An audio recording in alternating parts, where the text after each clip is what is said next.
came to penalties, there was one side that were going to win it, and I just thought it was us. GB News, the People's Channel.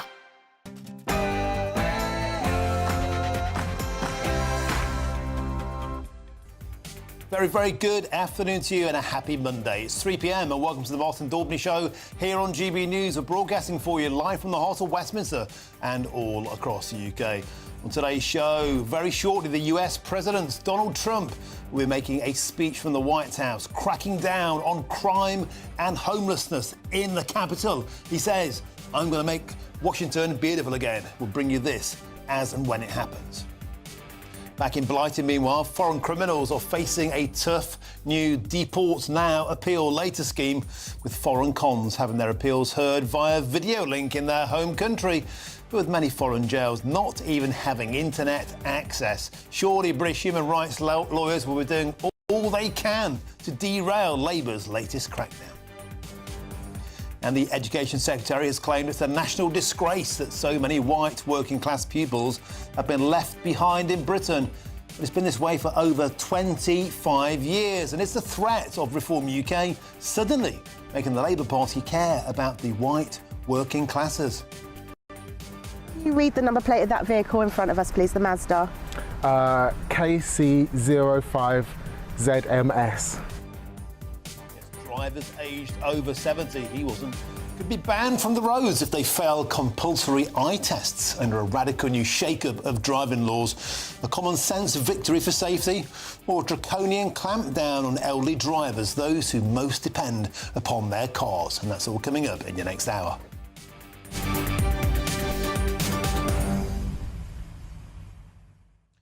In a short moment's time, we're expected to hear from Donald Trump, a much anticipated press conference delivered from the White House in Washington. On the menu today, one topic dominating the airwaves, and that is safety, criminality, homelessness, the decline of Washington, D.C., of course, the home of the White House. Donald Trump has stated, "I'm going to make our capital safer and more beautiful than it ever was before." He said that on Truth Social. The homeless have to move out immediately.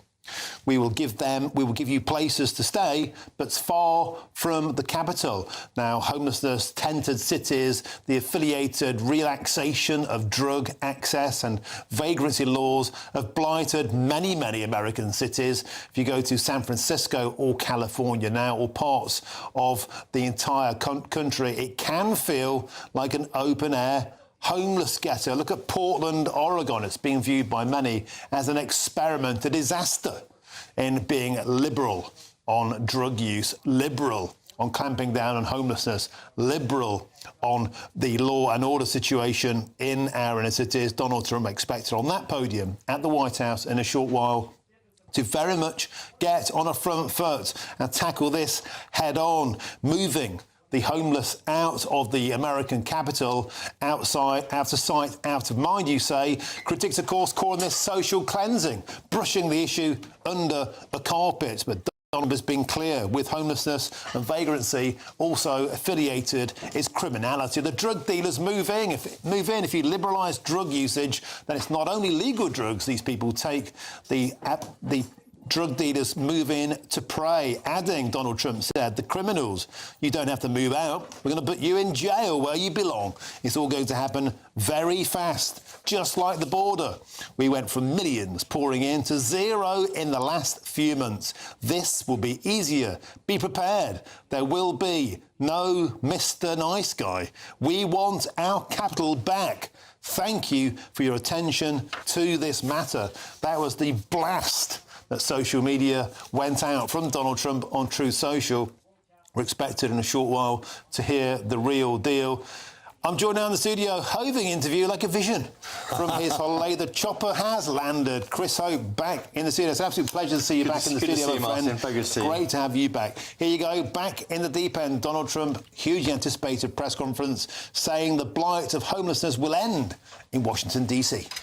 Crime, big issue here. Of course, we have today this campaign launching from Reform UK, Lawless Britain. Now, we asked Number 10 about this earlier to comment on this. They said they wouldn't go towards a political statement by Nigel Farage, of course, who claims, of course, that immigration is making the crime rate worse. Others say that actually it's not as bad, and it's some say it's a sentiment about crime rather than actual facts. But Number 10 say to us today that when it comes to crime, this government, UK government here, is committed to cutting down crime, making our streets safer.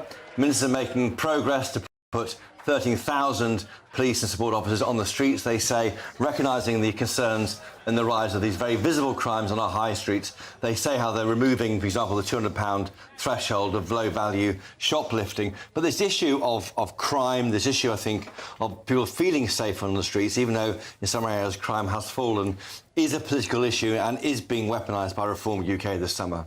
OK. Meanwhile, in America, this press conference here is ostensibly along pretty similar lines, Chris, but of course, America tends to do things bigger. You used to say they did them better, but it's much, much worse in America. We have seen entire inner cities hollowed out by vagrancy, by homelessness, by tented cities, fentanyl use going through the roof. Remember, like Donald Trump said, fentanyl use addicting a nation for the first time in American history in these past 5 or 6 years, Chris Hope. Life expectancy is plummeting amongst the working classes in particular. Let's bring in my next now American guest. Let's speak with the professor, the journalist and the author, Dr. Azim Ibrahim.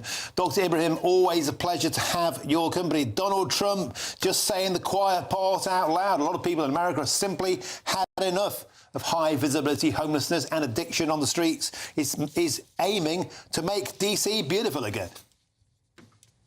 No, absolutely right, Martin. Donald Trump has diagnosed the problem and now he is taking charge. You have to understand that Washington, D.C. is unlike any other city in the United States. It does not have a state. It's essentially a federal district. And the president has full control over that. He has 90% of the land in Washington, D.C. is federal land. And the president's essentially taking charge of it, just like a mayor would do in any other city. And he's cleaning it up. This is something that almost every leader in every city should be doing. It's basically trying to make it the most secure, the cleanest, and the safest city that they can possibly make it. After all, Washington, D.C. is the face of the United States. It's unlike any other city in the world. So I think this is a most welcome development by the president.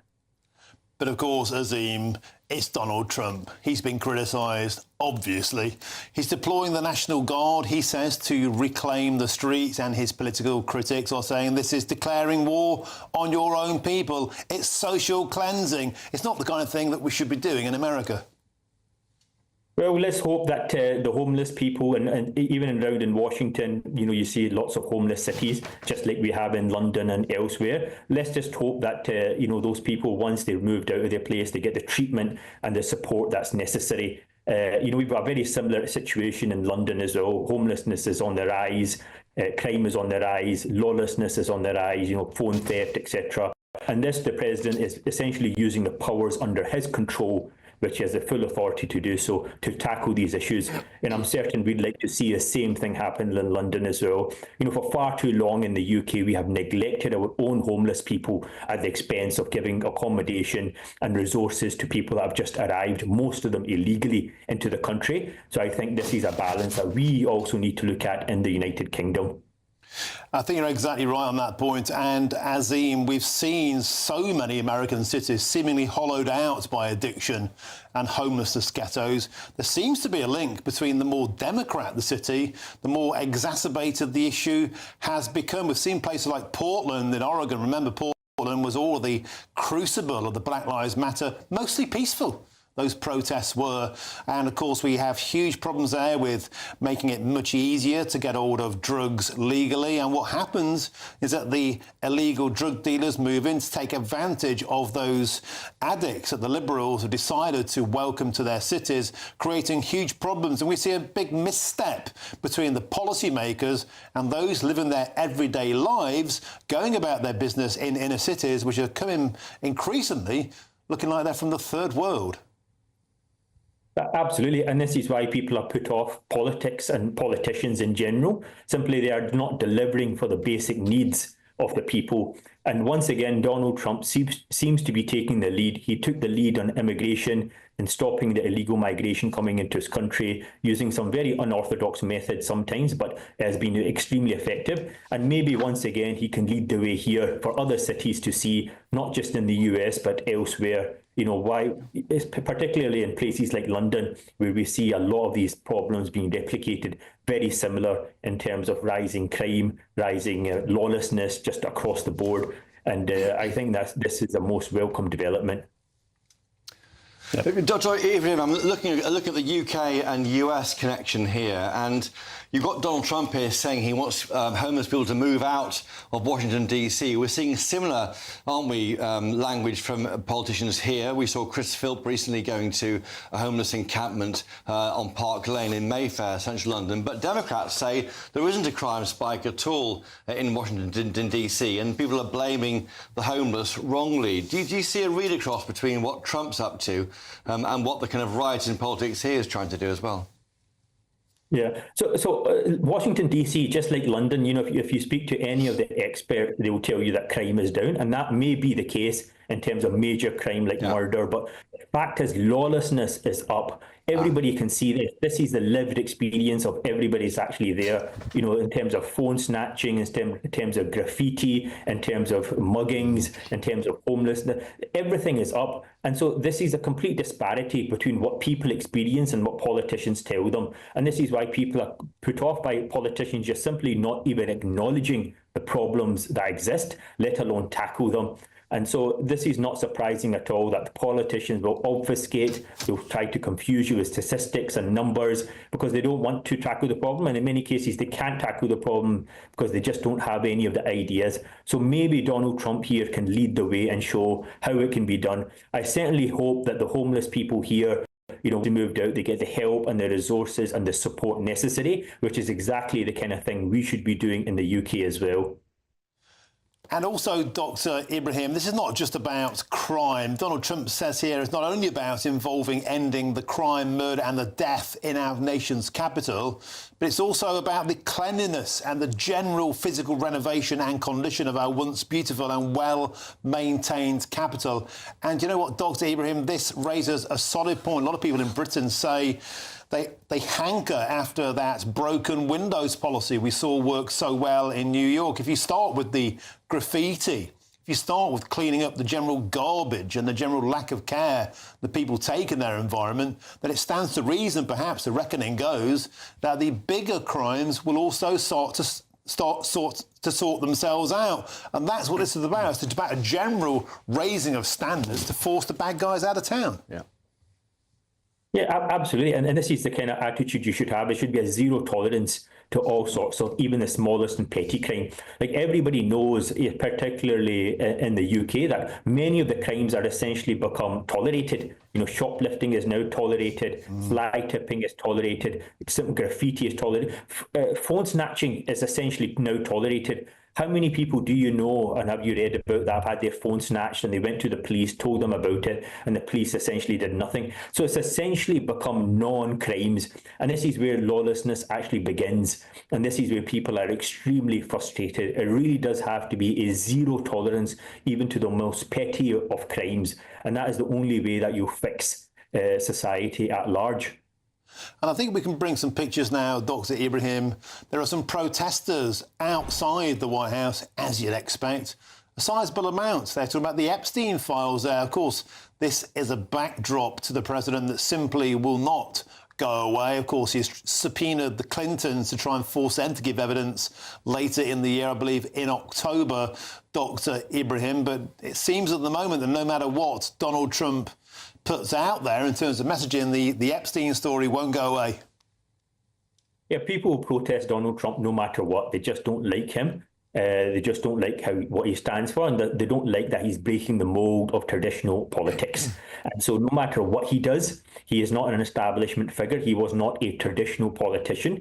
And so his methodology is quite unorthodox.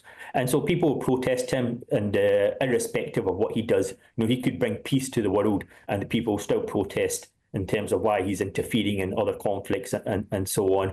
And so none of this is a surprise. I think the proof is going to be in the pudding, essentially, and let's see the outcome of this. And I think most people here will be quite mightily pleased that he's actually diagnosed the problem and he's actually doing something about it. Unlike many other cities in the US, many of them I have visited, and I'm just astonished at the level of lawlessness, homelessness, criminality that has essentially become evident in some of the greatest cities around the US. And just like in London, you see as well now, very similar trajectory in terms of downward spiral. I think you're exactly right. And we can even see on our screens now, people from various ethnic backgrounds are clearly making their point to Donald Trump. And I wonder if there's just this huge disconnect between the policymakers who thought it was a good idea to liberalise drug laws, who thought it was a good idea to liberalise homelessness laws. We have a similar direction of travel here in Britain. And meanwhile, the everyday citizens going about their downward lives can definitely detect a downward turn. And I think a lot of people watching these pictures today, Dr. Azim Ibrahim, would wish that we had somebody in the United Kingdom who said, you know what, working class people, people who go to work in the morning and go about their business and they see this social decay about them, they've had enough of it. And the policymakers seem utterly tone deaf. Yes, and this is why Donald Trump has essentially taken charge of this situation, because traditionally elected mayors have neglected this, and we see this completely across the board. And this is a phenomenon all across Europe, all across the United States. The people that are the silent majority that are going to work, that are paying their taxes, they're seeing the quality of their life and the environment around them being degraded. And those that aren't contributing to society are essentially, taking advantage, and all the resources are directed to them. I would certainly hope in the UK, where we have a very significant homeless problem, that we take a similar attitude in terms of giving it priority and tackling the situation and giving the people that have fallen off the radar, giving them a leg back up. But instead, all of our resources, all capacity is going to illegal migrants that are arriving on an exponential scale and will continue to increase simply because the fact, they have so many resources at their disposal. And this is a complete imbalance and something that has to be rectified urgently. OK, well, thank you for joining us and giving your expertise there. Dr. Azim Ibrahim joining us live from Washington, D.C. Always a pleasure to have your company. Thank you for joining us this afternoon on GB News. If you're just joining us on the channel, you can see there that podium at the White House. We are anticipating Donald Trump to emerge very shortly to give a hugely anticipated press conference. And this is about taking back control of America's political capital, Washington, D.C. This comes where Donald Trump said on Truth social media earlier on, I'm going to make our capital safer and more beautiful than it ever was before. He mentioned the homeless have to move out immediately. We will give you places to stay, but far from the capital. The criminals, you don't have to move out. We're going to put you in jail where you belong. It's all going to happen very fast, just like the border. We went from millions pouring in to zero in the last few months. This will be easier. Be prepared. There will be no more Mr. Nice Guy. We want our capital back. Thank you for your attention to this matter. Chris Hope, let's get back to London here while we momentarily wait for President Donald Trump to arrive. And I think Azim was right there. A lot of Brits will be watching this and thinking they see their own inner cities, their own locales, their towns simply crumbling before their eyes, high streets closing down, homelessness more prevalent. I was in Nottingham, my home city, last weekend. The Debenhams is closed down. Just homeless people in droves, just defecation on the pavement, really dirty surrendering streets. of our town centres, it seems. And people notice this, and it bothers them. And the concern is that the policymakers don't tackle it. Maybe they're politically correct. They want to deal with, they think homelessness should be more socially allowable. They don't want to do the old school kind of dragnet, sweep the streets clean. It seems a bit too harsh. And meanwhile, law-abiding citizens are avoiding our city centres in their droves. That's right. It's kind of whose side are you on? We saw an article at the end of last week in the Telegraph about these police officers telling a shopkeeper to take down a sign calling shoplifters scumbags because this guy had lost product, his shoplifter. He called them scumbags, and for some reason that appears to be in the police who took issue with that. Now, we asked that of Downing Street today in their press conference, in their briefing there with lobby journalists, and they said, well, that they wouldn't adopt the language saying, I said simply, shoplifters scumbags. It should be the answer you'd have thought is yes. Well, they are. But they wouldn't say yes. There's language they wouldn't use. They are scumbags. But what the government says is they're on the side of shop owners. Shoplifters have no place in our society. We take shoplifting seriously. They understand the blight on shops. For example, they've removed the £200 threshold below which you weren't prosecuted in the old days for shoplifting. But I just think sometimes the government fails to talk the language, the lived experience of people. When you've got police saying stop being offensive to shoplifters by calling them scumbags, something has gone seriously wrong, and that's almost a symptom of what you're describing from Nottingham at the weekend. Well, I mean, it gets worse than that. I mean, today we're hearing that the police are saying shopkeepers aren't allowed to do their walls of shame. You know, where they put up wanted people who've been nicking stuff, they have pictures on the wall. Apparently, that contravenes their data protection. The Information Commissioner's office today said you're not allowed to put up pictures of wanted shoplifters in windows in case it's inappropriate behaviour. That's another example of how many people just feel that the law doesn't work for the law. I don't know why they're involved. The lawbreakers. Well, back in the day, pubs used to have the list of those who are banned. Yeah. Pubs would share the details, perhaps not put them on a board, but they'd be aware of who they are. Maybe it's the case that these individuals haven't had a chance to go through normal procedures and plead guilty or not guilty to shoplifting, but frankly, what I am seeing increasingly, which is worrying, I think, is people taking matters into their own hands. And it's almost being encouraged, I think, by some politicians challenging apparent lack of payment for tickets on the London Underground or as you say, others going to challenge homeless encampments. I mean, you've got people taking charge of their situation, but where are the police? Our tax money is paying for them to do this. Why aren't they doing that? And why are they, in fact, going after a shopkeeper for calling shoplifters scumbags? It seems the wrong way round. And we're also seeing a huge working-class movement now, the pink protests, where people are attempting to take back control of their towns, their streets, their locales, by saying we don't want any more invetted men in. And the police are sent out, feels like to many of those protesters, to protect those inside and not to listen to the will. And I just think that's symptomatic of a broader disconnect, that many people watching the show feel that the people in Parliament haven't got a Scooby-Doo about the real world. I asked today in the lobby briefing, has the PM been down to protesters protesting about migrant hotels? They couldn't give the answer to that question. I say that because... He wouldn't dare, Chris. He wouldn't dare. Yeah, well, maybe he should. Maybe he should dare, and maybe he should feel the frustration, and that will just get worse, I think, as they're dispersed into houses of multiple occupation. It's a concern. It's not being addressed, I think, and I think part of the problem for me is it's done in secret.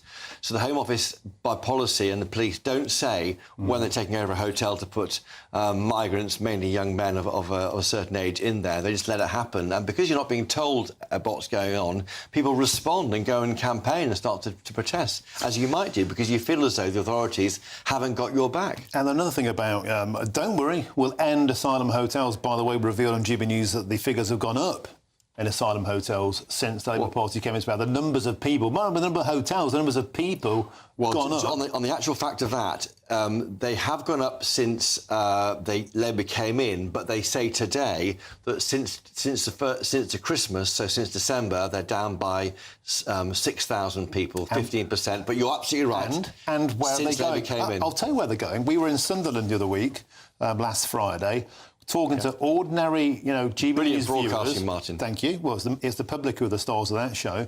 Speaking to ordinary people who said that their streets, Roker Grove, central Sunderland, utterly unrecognisable within 3 or 4 years, because they're packed full of HMOs, of young men who don't speak the language, who don't integrate, who don't seem to work.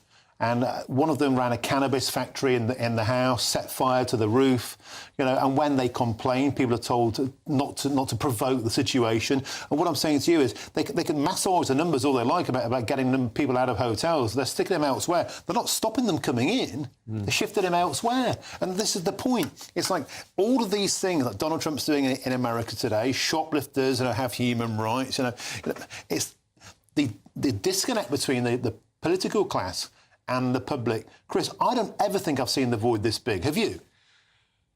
In all your years? I think I haven't, and yet I think that it's exacerbated by social media. I think that's an accelerant of what you're describing there, Martin. I think there's a feeling of despair in the country that is not borne out by some of the crime figures, which show a fall in some areas. But it seems that the public almost thumbing the nose of the criminals against the authorities, and that's phone theft, that's shoplifting, and the police and others doing nothing to help them, and in fact going after a shop owner for calling someone a scumbag, is the wrong way around. I think the policy question, unanswered, I think, by this government or the Tory party, is whose side are you on?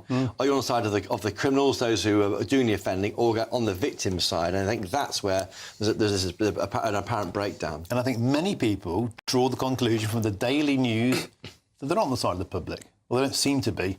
That's a big problem. Chris, great to have you back. Stick with us. I want to move on to our next story now. An affiliated one. More than 1,300 small boat immigrants have crossed the Channel since the UK-France returns treaty, that one-in, one-out deal, came into operation last Wednesday. Now, almost 250 have made the illegal journey this morning.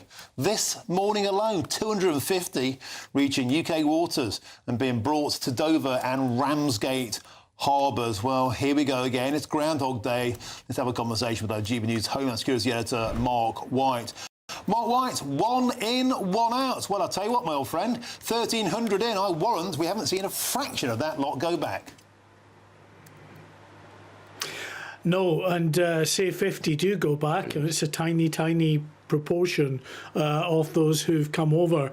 And since reporting that about 250 have arrived this morning, there's another 4 small boats in the English Channel heading for UK waters. One has just made it. It's in the process of handing over from a French warship to the Border Force vessel Ranger. We don't know how many people are on board that vessel and will transfer to Ranger, but another 3 boats behind that, all trying to get across, and the weather has closed in, which is remarkable given that conditions in the Channel are now seeing heavy swells, but still these boats push on to try to get across to UK waters, knowing that if they do, of course, they will be picked up and then taken to the Kent coast. And at the moment, we're at 1,300 who've crossed since that landmark deal was signed with France and was operationalised last Wednesday. But we'll be on, it seems, more than 1,300, maybe 14, maybe 1,500 who've crossed since that treaty came into operation by the end of today. So that gives you an indication of what the people smugglers think of the treaty. They clearly think there's little, if any, chance of their migrants that they're sending over being sent back to France. And they're so confident, in fact, Martin, that they are now telling migrants who may be a little bit concerned about coming over and being returned again, that don't worry, there's no chance at all. But if it does happen, we will give you a free journey back to France. Or back to the UK, I should say, if only back to France. Oh, you know, Mark, why I am sort of, hysterically laughing here. I'm almost in that point now where I'm weeping, I'm laughing. Get me a straitjacket. Because I just honestly think, Mark White, that you and I have this conversation every single day that we broadcast. New policy is thrown at this, tough new talk, puffing up of the chest on the White Cliffs of Dover. Absolutely nothing changes. Mark White, it's getting worse.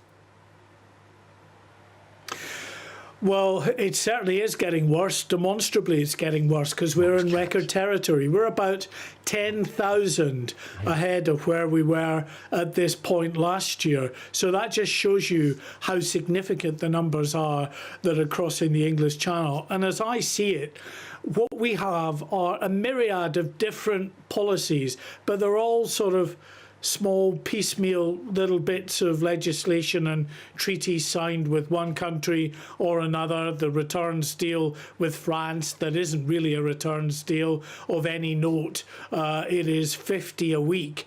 And may expand beyond that. It may not, depending on how it actually progresses and what the lawyers are able to do with those that start appealing against their return to France. You've got that. You've got immigration enforcement stepping up their action. Lots of things together that certainly give the impression that the government is trying its best to get on top of the situation, but taken in the round and taken all together may not make all that difference, and certainly thus far are not making any difference really to the numbers crossing. I think what the government would argue is that actually all of these things taken together, given time, because this is such a difficult problem to try to get on top of, and it will take time, but they say all of the things that they are doing, when you take it together, will make a difference and will actually start reducing the numbers.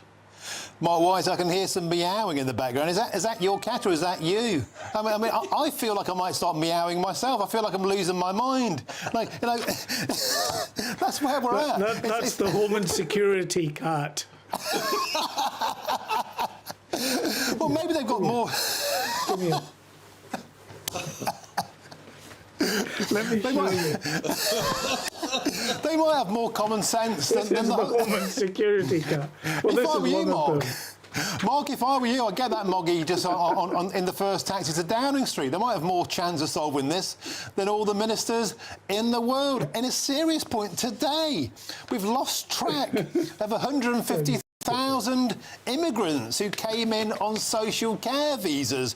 And I believe now, Mark White, your latest tally probably puts us now over 27,000 illegals. A lot of people might think, you know what, let's hop on one of those dinghies and go clear off to France.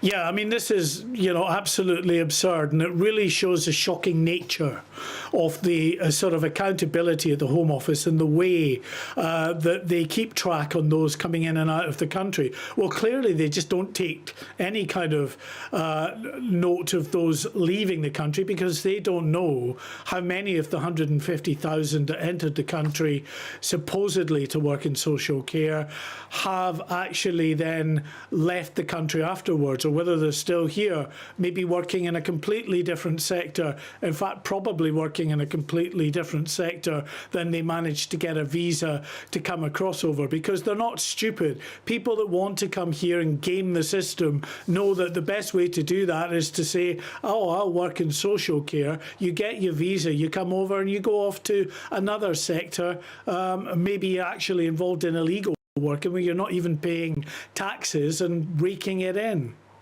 Mark White, on a light-hearted point to end, your cat versus Larry the cat, number 10, who's going to win? Oh, definitely my cats. Yeah, two of them, and they're vicious little buggers at times. Oh, I do apologise, I shouldn't have swore. Now, I must say to viewers watching this... I meant to say. I must say to viewers watching this, you might think we've lost our minds. I think we have. I think we're at the point now where there are so many of these things coming in, we're getting slightly crazed about it. Mark White, thank you for making today's broadcast a little bit of fun. Appreciate it. Always an absolute pleasure. See you again in the next hour. And just to remind you, very shortly, the US President Donald J. Trump will be making a speech from the White House, cracking down on crime in the capital. Let's make DC beautiful again. We'll bring you this when it happens. But first, here's your latest news headlines with Katie Bowen.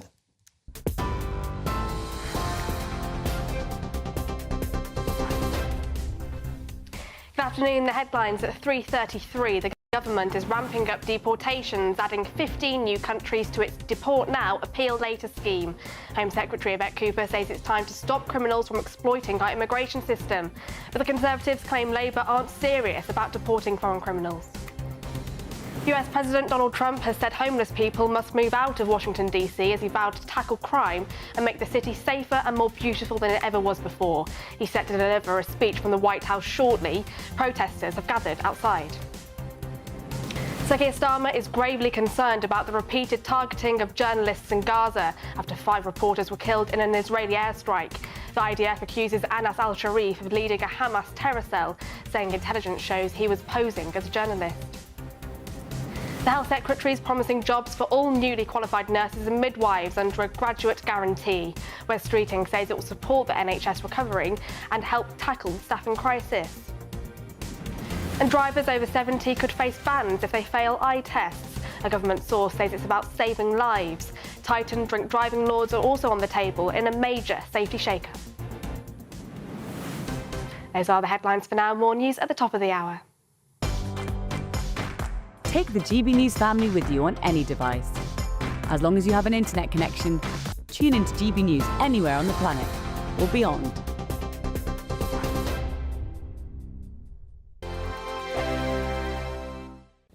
Hello there, good morning. Welcome to your latest GB News weather forecast from the Met Office. And it's a bit of a north-south split in the weather first thing this morning. Quite cloudy and damp across northern parts of the UK, but plenty of sunshine across England and Wales in particular. There are a few mist and fog patches through this morning. They should clear, and then generally for most it will be a dry day, plenty of sunny spells. The rain across Northern Ireland, Northern England will become increasingly confined to northern parts of Scotland as we move through into the afternoon. Still 1 or 2 heavier bursts possible across the Highlands here. Temperatures around 17 to 19 Celsius, but elsewhere feeling hot in the sunshine, the high 20s to low 30s, and that could potentially spark 1 or 2 thunderstorms as we move through into the evening time, something we need to keep an eye on. But that band of rain still giving some outbreaks of rain across northern Scotland through the evening, 1 or 2 heavy bursts possible, but elsewhere across Scotland, plenty of sunny spells, temperatures in the low 20s. Similar picture across Northern Ireland as well. 1 or 2 showers perhaps possible. Largely dry across England and Wales, but an increasing risk of 1 or 2 heavy showers or thunderstorms across the southwest.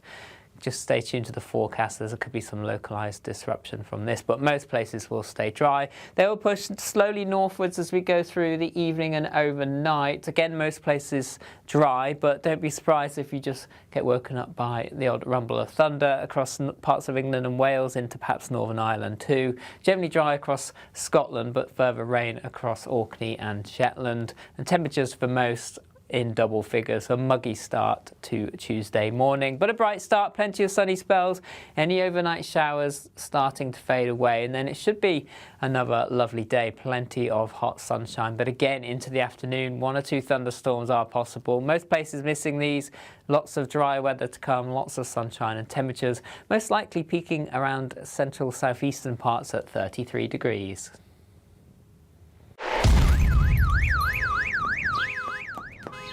Crash Law 24 sponsors GB News Traffic and Travel Report. Good afternoon, this is the latest AI travel news from gbnews.com. Motorists travelling on the northbound M74 near Junction 22 should anticipate delays due to a broken down vehicle causing congestion in the area. Meanwhile, the M4 westbound is completely closed for essential inspections, with diversions in place from Junction 45 at Winnisforgan to Junction 46 at Llangefellach. Furthermore, on the M4 eastbound, 1 lane remains closed between junctions 20 and 19. Additionally, in Leicestershire, those on the A42 southbound are experiencing disruptions following a collision. For more travel news, go to gbnews.com. Crash Law 24 sponsors GB News Traffic and Travel Report.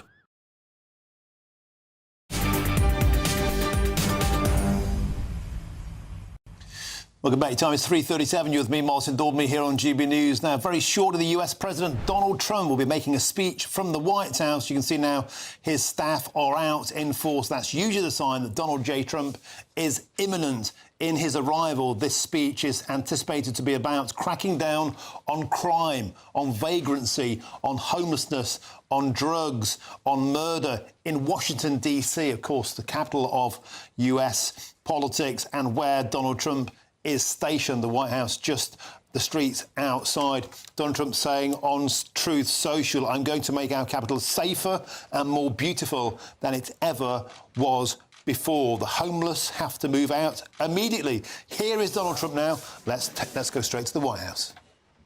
I've been up here a lot. I've never seen a crowd like this. I think we need a ballroom, and that's happening. It's going to be a beautiful ballroom. This is really a lot of people, most I've ever seen in this room. And we're here for a very serious purpose, very serious purpose. Something's out of control, but we're going to put it in control very quickly like we did on the southern border. I'm announcing a historic action to rescue our nation's capital from crime, bloodshed, bedlam, and squalor, and worse. This is Liberation Day in D.C., and we're going to take our capital back. We're taking it back. Under the authorities vested in me as the President of the United States, I'm officially invoking Section 740 of the District of Columbia Home Rule Act. You know what that is?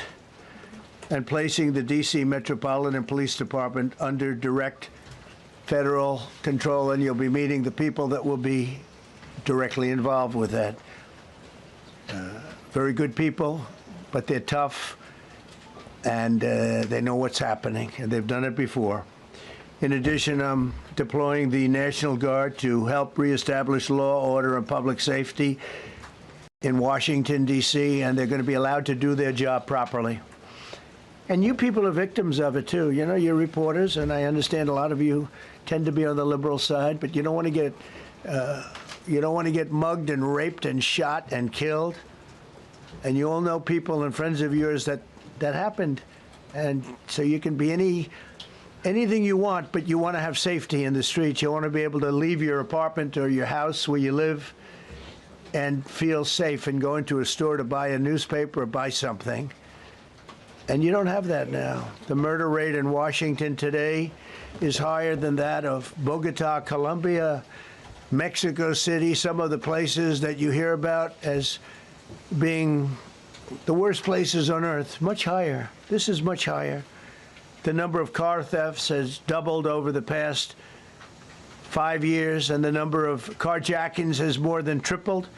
Murders in 2023 reached the highest rate probably ever. They say 25 years, but they don't know what that means because it just goes back 25 years. Can't be worse. Our capital city has been overtaken by violent gangs and bloodthirsty criminals, roving mobs of wild youth, drugged-out maniacs and homeless people.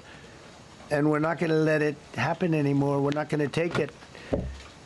Just like we did on our southern border. Nobody comes through our southern border anymore. 3 months in a row, we had zero. I don't know if that's right, but the people that do the work, it's a very liberal group of people, actually, and they actually said zero for the last 3 months. Nobody thought a thing like that was possible.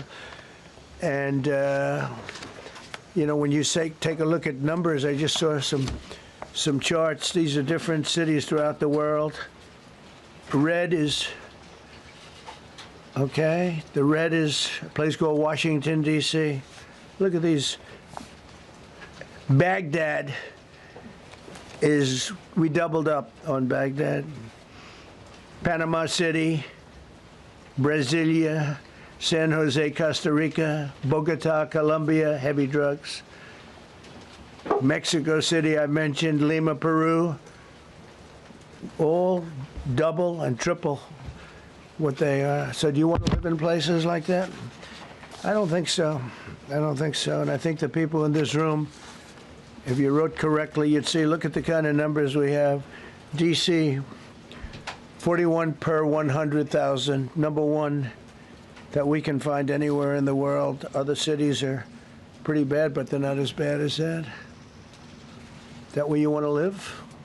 The reporters of the world? Juvenile offenders and crimes against persons, as they say. It's getting worse. Not getting better, it's getting worse. And we had a recent indication. There was a story about a man who was just left. He quit because he was asked to do phony numbers on crime. And we're going to look into that. I think Pam is going to be looking into that. But he was asked by the city, I guess, that we don't want to show the real numbers. Let me do numbers so it looks like it's going down. Not going down. And under Biden, it was a disaster. And nobody did anything about it. We're going to do things about it like you wouldn't believe. Every American has a constitutional right to be able to access and petition their government in safety, and countless federal officials and employees likewise have the right to carry out their jobs in peace without being shot. As you know, I lost a very good person a while ago, was shot waiting for his wife. He was in the car. They robbed his car. They shot him. They killed him like it was nothing to it. She was walking to the car. It's a horror show. This issue directly impacts the functioning of the federal government and is a threat to America, really. It's a threat to our country. We have other cities also that are bad, very bad. You look at Chicago, how bad it is. You look at Los Angeles, how bad it is. We have other cities that are very bad. New York has a problem. And then you have, of course, Baltimore and Oakland. We don't even mention that anymore. They're so far gone. We're not going to let it happen. We're not going to lose our cities over this. And this will go further. We're starting very strongly with D.C., and we're going to clean it up real quick, very quickly, as they say. Days ago, a former member of the DOJ staff was savagely beaten by a band of roving thugs after defending a young woman from an attempted carjacking. He was left dripping in blood. He thought he was dead, with a broken nose and concussion. Can't believe that he's alive. He can't believe it. In June, a 21-year-old congressional intern was tragically killed after being hit by a stray bullet in a drive-by shooting. A former Trump administration official named Mike Gill, fantastic person, was murdered last year in cold blood in a carjacking blocks away from the White House. We all knew him. Great person. Waiting for his wife as she was walking to the car. A Democrat congressman was also carjacked at gunpoint not far from the Capitol. And in 2023, an aide to Senator Rand Paul was stabbed in the chest and head by a demented lunatic as he walked down the street, just absolutely for no reason. Horrifically, last July 4th weekend, a 3-year-old girl was shot in the head and killed while sitting in a car near the Capitol. It's becoming a situation of complete and total lawlessness. And we're getting rid of the slums, too. We have slums here. We're getting rid of them. I know it's not politically correct. You'll say, oh, so terrible. No, we're getting rid of the slums where they live. Caravans of mass youth rampage through city streets at all times of the day. There are ATVs, motorbikes. They travel pretty well. Entire neighborhoods are now under emergency curfews. Just this past weekend, gunfire went through, and you saw that, the Navy Yard. I saw it this morning. They saw that they fought back against law. See, they fight back until you knock the hell out of them, because it's the only language they understand. But they fought back against law enforcement last night. And they're not going to be fighting back long, because I've instructed them and told them whatever happens, you know, they love to spit in the face of the police as the police are standing up there in uniform. They're standing and they're screaming at them an inch away from their face, and then they start spitting in their face. And I said, you tell them, you spit and we hit, and they can hit real hard. It's a disgusting thing. I've watched that for years, for 3-4 years. I've watched them. The police are standing, and they're told, don't do anything under any search. So and you can see they want to get at it. And they're standing there, and people are spitting in their face, and they're not allowed to do anything. But now they are allowed to do whatever the hell they want. This dire public safety crisis stems directly from the abject failures of the city's local leadership. The radical left city council adopted no cash bail. By the way, every place in the country where you have no cash bail is a disaster. That's what started the problem in New York, and they don't change it. They don't want to change it. That's what started it in Chicago. I mean, bad politicians started it, bad leadership started it, but that was the one thing that's central, no cash bail. Somebody murders somebody and they're out on no cash bail before the day is out. We're going to end that in Chicago. We're going to change the statute. I spoke with Pam and Todd and everybody. We're going to change the statute, and I'm going to have to get the Republicans to vote because the Democrats are weak on crime, totally weak on crime. They don't know why. They want to stop because they get mugged too. But we're going to change no cash bail. We're going to change the statute and get rid of some of the other things. And we'll count on the Republicans in Congress and Senate to vote. We have the majority, so we'll vote. We don't have a big majority, but we've gotten everything, including the great, big, beautiful bill. Got that done, and that's one of the greatest things that's ever happened to people in this country. They're starting to figure it out, how good it is. Biggest tax cut in history. So many things. But we'll be able to get that done. So, Todd, if you and Pam can draw up things working with the people, I'll get it passed. We'll get it passed with the Republicans. Probably won't get, think of this, probably won't get one Democrat vote because they have no idea what they're doing.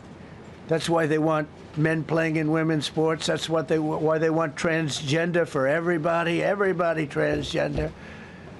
And they just got walloped in an election, in a landslide, and they haven't changed one thing. I saw the other day the certain gentleman who was a very well-known politician, Democrat, was fighting like hell that men should be allowed to play in women's sport. They just don't get it. They said it's an 80-20 issue, and I think it's a 97-3 issue. And I don't know who the three are. I've never heard anybody nobody's ever come up to me, sir, you have to let men play in women's sports. You have to do it, sir. Nobody's ever approached me. I don't know where this issue even comes from. Never seen anything like it. But they turned our nation's capital into a sanctuary jurisdiction. That's the other thing. We have to get rid of sanctuary cities as quickly as possible. We're going to do it, too. We have to. Because it's sanctuary for criminals. Releasing illegal alien gang members onto the streets in 2022, nearly 70% of criminals arrested in Washington went unprosecuted. That's not going to happen with the group we have standing aside and standing behind me. And at the Metropolitan Police Department, it's now reached a small number relatively compared to what it was, but it's thousands of people. You know, we have thousands of police. I was told today, sir, they want more police. I heard a number, 3,500 police. That's a lot of police. 3,500. I thought they were going to say, we only have 30 policemen or women. He said, we have 3,500. We need more. You don't need more. That's so many. I never heard. That's like an army. How could you need more than 3,000? It just happened 2 minutes ago. Sir, they've requested more police. Oh, what do they have? About 3,500. I said, 3,500? This is not a big area. It's ridiculous. What you need is rules and regulations, and you need the right people to implement them. And we have the right people here, that I can tell you. Look at the border. Biden said there's nothing you can do. Kamala was the border czar. She never called one of the Border Patrol agents who are great. ICE is great. Never spoke to anybody. Never went there. But she was the border czar. And everybody said it was impossible to fix. I fixed it in 3 months. No, really. I fixed it the first week, but really fixed it over the last couple of months. And I mean, literally to a point where, as I said, 0 illegals entering our country in the last 90 days. Pretty amazing. It's time for dramatic action. We're going to do the same thing over here. It's going to be a very safe city very soon. We're not looking to take years, because a lot of people die in years. And we've got incredible people in this country, except we have to allow them to do their job. And that we will deliver like nobody's ever delivered before. I actually think it's easy. You know, if you're competent, it's easy. If you're incompetent, it's impossible. But I'm very competent. Last week, my administration surged 500 federal agents into the district, including from the FBI, ATF, DEA, Park Police, the U.S. Marshal Service, the Secret Service, and the Department of Homeland Security. You know, a lot of nations, they don't have anything like that. They got some police, and they're rough police. They don't have DEA, ATF, FBI, Park Police, U.S. Marshal Service, Secret Service, Department of Homeland Security. They got some police, but they're rough police, and they do their job. They don't have crime. We're not going to have crime either. They made dozens of arrests, and that's what starts to happen. Again, cashless bail. Watch what we do with that. Today, we're formally declaring a public safety emergency. This is an emergency. This is a tragic emergency. And it's embarrassing for me to be up here. You know, I'm going to see Putin. I'm going to Russia on Friday. I don't like being up here talking about how unsafe and how dirty and disgusting this once beautiful capital was, with graffiti all over the walls. It's another part of it, by the way, because we're talking about safety, but we're also talking about beautification. We have the most beautiful, potentially, capital in the world. We always had. But people come from Iowa, they come from Indiana, they come and then they get mugged. Not going to happen. Keep coming, because by the time you get your trip set, it's going to be safe again, and it's going to be clean very quickly. We're going to replace the medians that are falling down all over the roads. We're going to replace the potholes. We're going to put a nice new coat of asphalt over the top. No, we don't have to rip the road out and spend 7 years building a new road because they cut everything. Because some designers said, well, we need a 1/4 of an inch more turn for safety reasons. No, we're going to do it right. We're going to get it done quickly. So today we're declaring public safety emergency in the District of Columbia, and Attorney General Pam Bondi, who's fantastic, is taking command of the Metropolitan Police Department as of this moment. And I'll be making the appropriate notifications to Congress and to the mayor, our new DEA administrator, who's one of the top in the country. He better be Terry. If you're not, I'm going to get rid of you so fast. Terry Cole. Terry, thanks. Very good. We just got him, most highly recommended person. And you'll be designated as the interim federal commissioner of the Metropolitan Police Department, okay? And you run them tough. They're good. You have a lot of good people. You have people that shouldn't be there. You also have people that shouldn't be there. They got in there because of woke. But you have a lot of great police, and those people are the ones that want to help you. This city will no longer be a sanctuary for illegal alien criminals. We will have full, seamless, integrated cooperation at all levels of law enforcement, and we'll deploy officers across the district with an overwhelming presence. You'll have more police, and you'll be so happy because you'll be safe. When you walk down the street, you're going to see police, or you're going to see FBI agents. We're going to have a lot of agents on the street. You're going to have a lot of essentially military, and we will bring in the military if it's needed. By the way, we're going to have National Guard, but Pete Hegseth will tell you about it. We will bring in the military if needed. People say, "Oh, that's so terrible." He's going to bring in. It's been used many times over the years.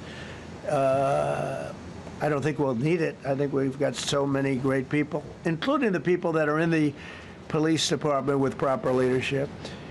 They'll immediately begin massive enforcement operations targeting known gangs, drug dealers, and criminal networks to get them the hell off the street, maybe get them out of the country, because a lot of them came into our country illegally. They shouldn't have been allowed in. They come from Venezuela. They come from all over the world. We're going to get them the hell out. They won't be here long. But some of these people, a lot of them, are homegrown criminals. And these are bad people. These are rough people. And this is just a list of some of the people that were given to me today that were criminals removed from the D.C. streets this weekend. They were rough and tough. But we're rougher and tougher. Look at these people here. Nothing, you know. They're not going to be your local school teacher. Look at this guy. He has killed people numerous times. They're not going to be an asset. They will never be an asset to society. I don't care. I know we all want to say, oh, they're going to be rehabbed. It's not going to be rehabbed. I'm going to ask Doug Burgum to come up and say a couple of words because he's in charge, as you know. He's Interior, but he's in charge of the U.S. Park Police, and I have heard so many great things about the Park Police. They're proud of it. They've been there for a long time. Their families oftentimes grow into the roles. They love the country. They love this area. So, Doug, could you say a few words, please? Thank you, Mr. President. On behalf of the U.S. Park Police, this is the oldest federal police force in the nation. They were formed in 1791 by none other than President George Washington. They've got the awesome responsibility of protecting our nation's most sacred monuments.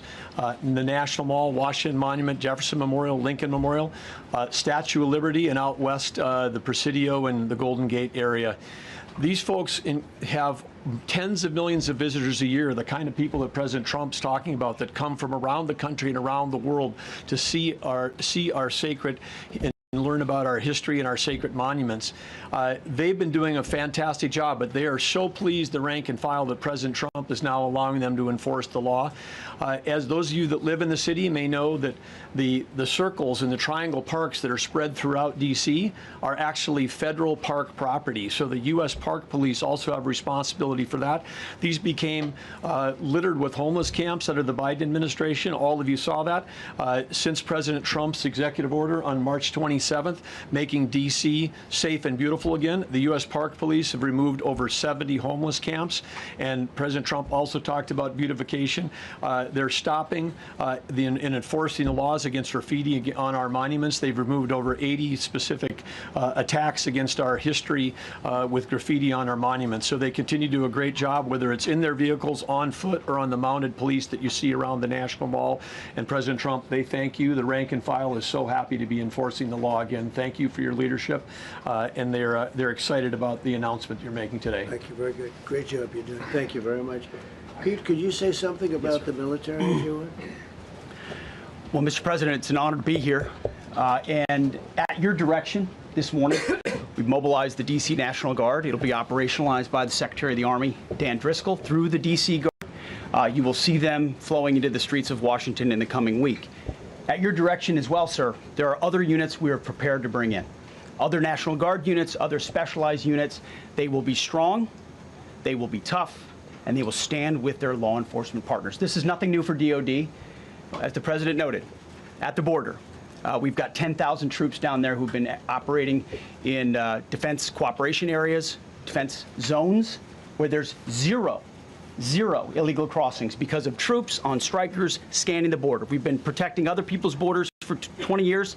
It's about time we protect our own, and we're working with ICE and CBP. In Los Angeles, we did the same thing, working with the California National Guard, working with ICE officers. ICE officers deserve to do their job and not be attacked. We will work alongside all D.C. police and federal law enforcement to ensure this city is safe, this city is beautiful. And as I always say about President Trump to the troops, he has their back. And my message to the National Guard and federal law enforcement in Washington is, we have your back as well. Be tough, be strong, we're right behind you. Thank you, Mr. President. I'm going to ask Pam, because she's now, as you heard me say, she's really in charge of a lot of what we're talking about. She's done an incredible job. People are going to start to see the fruits of her labor. And Pam, maybe you could say a few words about what we're talking about here. Sure, President. Let me be crystal clear. Crime in D.C. is ending, and ending today. We are going to use every power we have to fight criminals here. President, thank you for caring about our capital. Families come here every summer. Our museums are free. We have the National Zoo. We have the National Gallery. D.C. should be a place where everyone can come and feel safe. Behind me and to my side, we have some of the best career law enforcement and prosecutors in the country who are ready to take this on. As the President said, Terry Cole is going to be supervising the Metro Police Department. Gadi Serralta, our U.S. Marshal, is going to be supervising command and control, the entire operation. Our Deputy Attorney General, Todd Blanche, and I will be working with them closely. along with our great FBI director, Kash Patel. Kash is going to talk to you in a minute about what we did in Virginia recently with Governor Youngkin. Many of you covered that, and it was tremendously successful.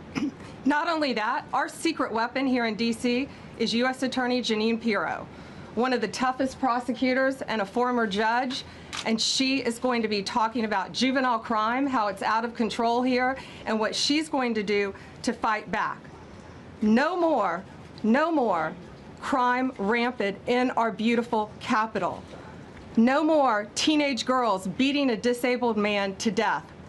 No more of that. No more drive-bys. We're going to do everything we can. And working with the ATF Director Driscoll and Commander of the Army, we're going to all work together. That's what we all do in this room. We work together, we fight. Do not underestimate one person in this room. We're going to make D.C. beautiful. We're going to make D.C. safe again. One other thing, just at the wharf a few days ago, the area of the wharf, Terry Cole reached out to me, not even nightfall, on the weekend, where so many families and tourists go. A guy's overdosing from fentanyl on a park bench. In the middle of families around, they administer Narcan and saved his life. No more of that. The President of the United States is going to clean up D.C., and we're going to be there to help him, and we're going to be successful. Thank you. Thank you, Pam. Cash, talk about Northern Virginia, if you will. Northern Virginia, we had a big success. Thank you, Mr. President. Thank you, Attorney General Bondi, for your leadership, Deputy Attorney General, and the rest of our interagency partners. Mr. President, the following is what happens when you let good cops be cops, and I just want to highlight that before I get into Northern Virginia. This year alone, under President Trump's administration, we've had over 4,000 child victims identified and found. That's a 33% increase from the same time period last year. 33% increase. We've had a seizure of 1,500 kilograms of fentanyl up to this date. That is a 25% increase since the same time period last year. And just to put it in perspective, 1,500 kilograms of fentanyl is enough to kill 115 million Americans. 115 million Americans. Cops are getting after it. The FBI has arrested 19,000 people this year alone. Thanks to President Trump's administrations, that's double than where we were this time last year. And we have also arrested 1,600 people who have committed violent acts against children. 270 of them are human traffickers of children. Mr. President, this is what happens when you have great leadership at the Attorney General with Pam Bondi, your administration's priority of protecting the homeland and protecting American citizens and protecting our children, and the murder rates are plummeting. We are now able to report that the murder rate is on track to be the lowest in U.S. history, in modern recorded U.S. history, thanks to this team behind me and President Trump's priorities. And how do we do it? And what are we going to bring to D.C.? What we did in Northern Virginia, thanks to Terry Cole and Governor Youngkin and the team, we stood up a task force out in my Northern Virginia field office, and we said, let's let good cops be cops, let's get them the intelligence and what they need, and let's get the red tape out of their way, and let's get DOJ partnered up with us to bring great prosecutions, and that's exactly what we did. In 1 month, we arrested 545 violent felons. 545 in the state of Virginia, thanks to Governor Youngkin's partnership. And that simplicity in law enforcement is what's coming to Washington, D.C. When you let good cops be cops, when you give them the intel they need, when you work with our Homeland Security Task Force, when you work with Terry and Gaddy and I go way back to Miami, these guys are great leaders of the respective departments and law enforcement capacities. And when you have the DOJ and President Trump driving behind this mission, we are going to clean up Washington, D.C., and we're going to do it the right way, the lawful way, and we're going to make sure Washington, D.C. is safe again. Thank you, Mr. President. Thank you, Attorney General. Thank you very much. Thank you, Cash. So the process begins right now. It actually started over the weekend, and we confronted a lot of very bad people.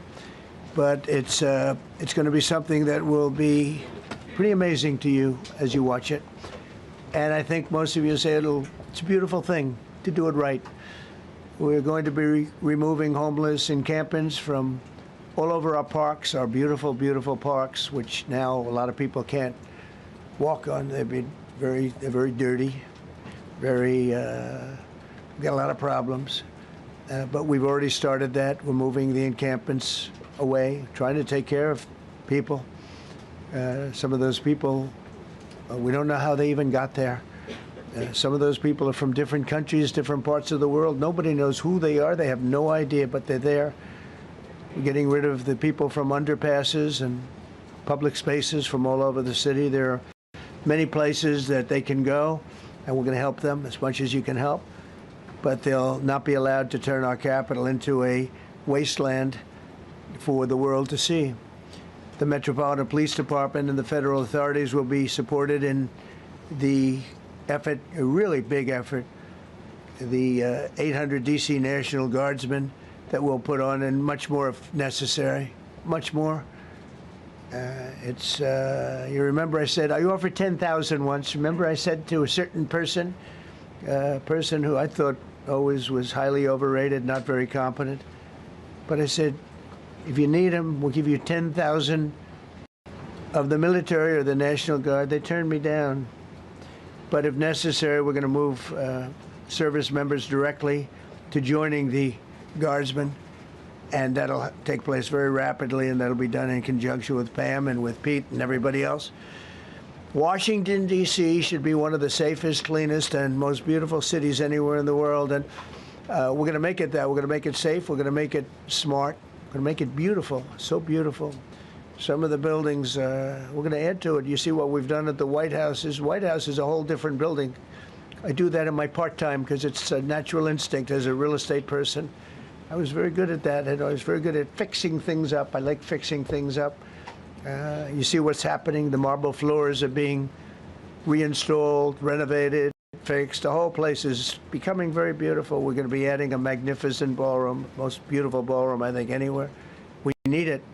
I would have certainly loved to have had it today.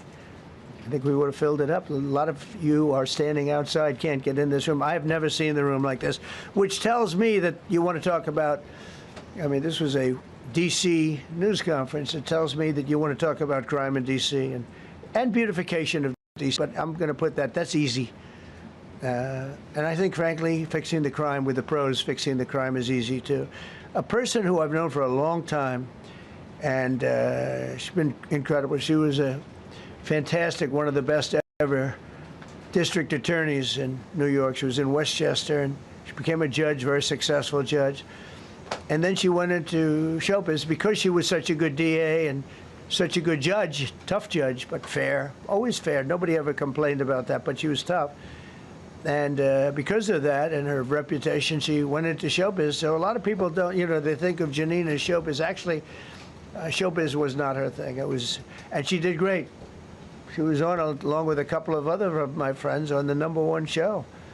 And she did great. But this is what she loves doing. This is really her baby. What she's going to do is going to be incredible.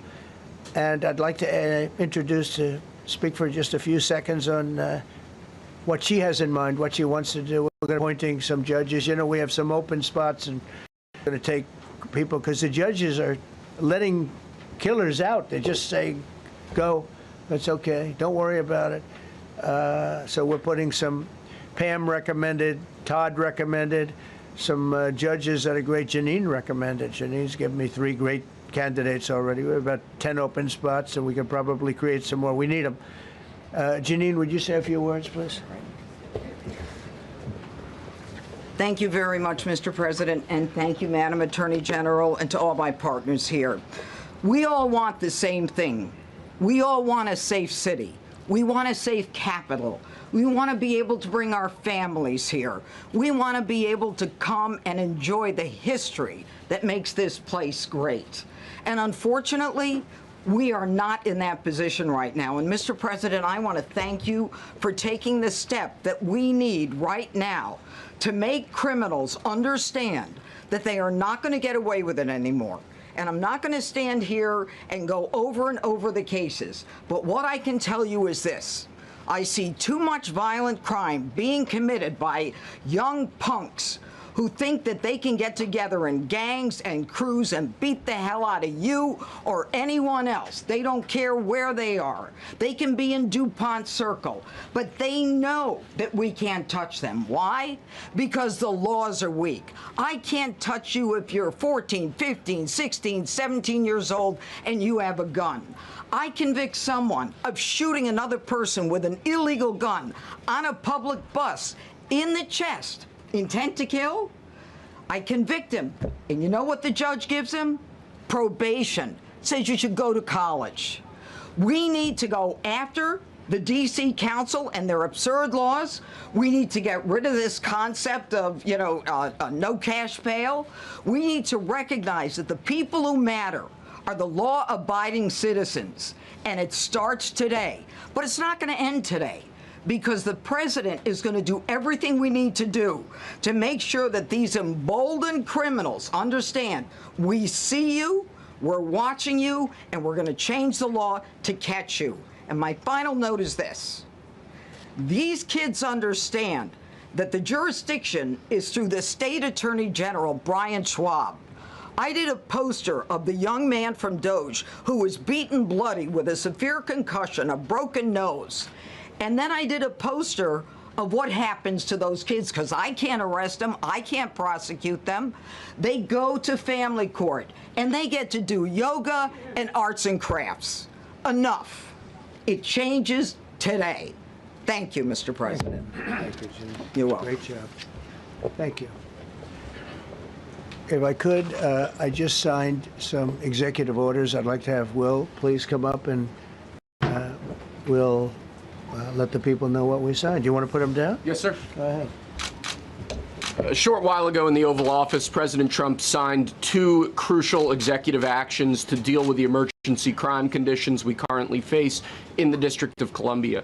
The first of these was an executive order, as President Trump said before, invoking his powers under Section 40 of the Home Rule Act to take federal control of the D.C. Metropolitan Police Department. Along with that executive order, President Trump signed the statutorily required notification letters to Mayor Bowser and to the relevant House and Senate committee leaders. The second major executive action that President Trump signed was a presidential memorandum directing the Secretary of Defense to utilize the National Guard to address the conditions we see on our streets here in D.C. It also authorized the Secretary of Defense to work with state governors to utilize their National Guard units if necessary as well. These are bold, decisive steps intended to combat the out-of-control crime conditions we've seen on D.C.'s streets for far too long, and I, for one, am deeply proud to be part of an administration that's finally coming to terms with these issues, sir. Thank you very much. Sir. Thank you. So, just to conclude, Washington, D.C. should be one of the safest, cleanest, most beautiful places anywhere in the world. It was years ago. We had one problem that was a pretty big problem. The radical left got out of control, and they started trying to rip down statues. And I said, let's go pass a law real fast. We're going to do it real fast, but we were blocked by the Democrats, who do not want safety. Nobody gets it. I don't get it. They don't get it, because they can't get votes. I don't know how they can win an election with this, but they don't want safety. And I found an old statute, very old, early 1900s, that said if you so much as touch or even think about destroying a statue or a monument in Washington, D.C., you go to jail for 10 years with no probation, no anything. In other words, slightly different than we have today. Today we have cashless bail. Today you get jailed 10 years. No curtailed sentence, 10 years. And we took it out. Nobody used it. It was never used because, you know, it's harsh. And you remember they started to rip down the statue of Abraham Lincoln. I said, that's a tough one to rip down. He was pretty good, Pam. I think he was pretty good. When the ropes started going around Abraham Lincoln to pull him down, Andrew Jackson, others, and they were heading to the Jefferson Memorial, Thomas Jefferson. They're going to do a big number there. I said, it's time. And I signed that statute immediately. We had it updated. We made it use the same language, all passed by Congress. And I announced it's 10 years in jail, no probation, no anything, 10 years, no curtail sentence if you touch, so much as touch a statue in Washington, D.C. And it was an amazing sight, beautiful sight. Everybody just left. The ropes were hanging around Andrew Jackson, and there were 2 ropes around Abraham Lincoln. They left the rope, but everybody just left. And that was the last problem we ever had. You know, that was the last problem that we ever had with the statues. They were going wild, and somebody came to me and said, "Sir, in 1910, I don't want to give you an exact because you'll say Donald Trump gave us wrong dates around like early on. You know, if I'm slightly off, they make you sound a little bad. So I won't put myself in that position. I won't put you in that position, because I think everybody agrees with what we're doing today. But when I signed that thing, it was like a miracle. Everybody left. They were gone. They were starting to march down. They started the march toward Thomas Jefferson, and I figured he was always going to be safe. But they found something with him, and they found something with Abraham Lincoln, and even in the name George Washington in California, numerous places changed the name of George Washington High School and various other places. They took George Washington's name. This was a sick, woke culture that I think we've largely ended. And a lot of those people that were woke are now turning out to be the opposite. I won't go so far as to say MAGA. It's a very special category. But they've gotten out of that. But we have people that love this country, and they love this really beautiful capital. It is. I flew over it the other day, and I said, what a beautiful place. But if there's crime all over the streets, when you get there, it doesn't look so beautiful. But we're going to make it beautiful again. We're going to fix it with crime, and we're going to also, as we're doing that, we're going to start doing things that we know how to do, that I know how to do better than anybody, I guess, because of my experience from previous life. But not only are we stopping the crime, we're going to clean up the trash and the graffiti and the grime and the dirt and the broken marble panels and all of the things they've done to hurt this city. And we're going to restore the city back to the gleaming capital that everybody wants it to be. It's going to be something very special.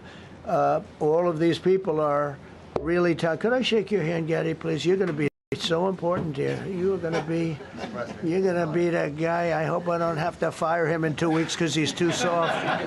I don't think he's too soft. If I do, I will, though. Is it okay if you're soft, weak, and pathetic, like so many people? I will fire you so fast. You're not going to have to worry about that. No, I think you're going to do a fantastic job. And everybody in this room, they may not express it, but they all want that to happen. You know, they want to be safe, and they have families too. So it's an honor to have such a large group. I've done this for years now, hard to believe. I've never seen this room so packed. In fact, I'm sure it's a violation of every fire code. But we'll let you stay anyway. You're taking a chance. And with that, we'll say, maybe if you could, oh, wow. We could be here all day long. If we could keep the first questions, perhaps, to this subject, and then we'll go on to a few others. Please.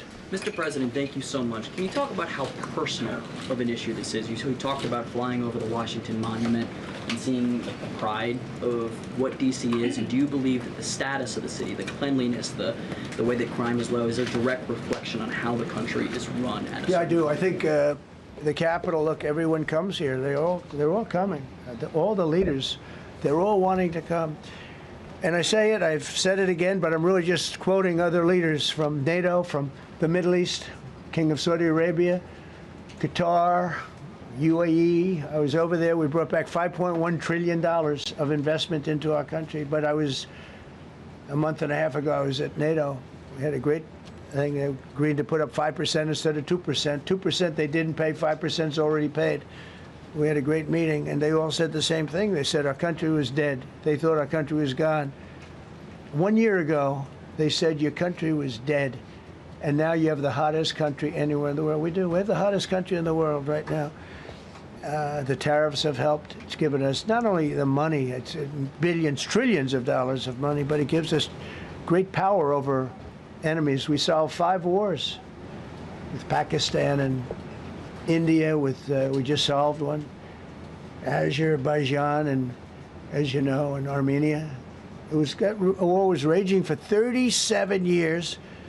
And the 2 leaders got up and they said, we never thought this would be solved. Russia tried to solve it. They all tried to solve it.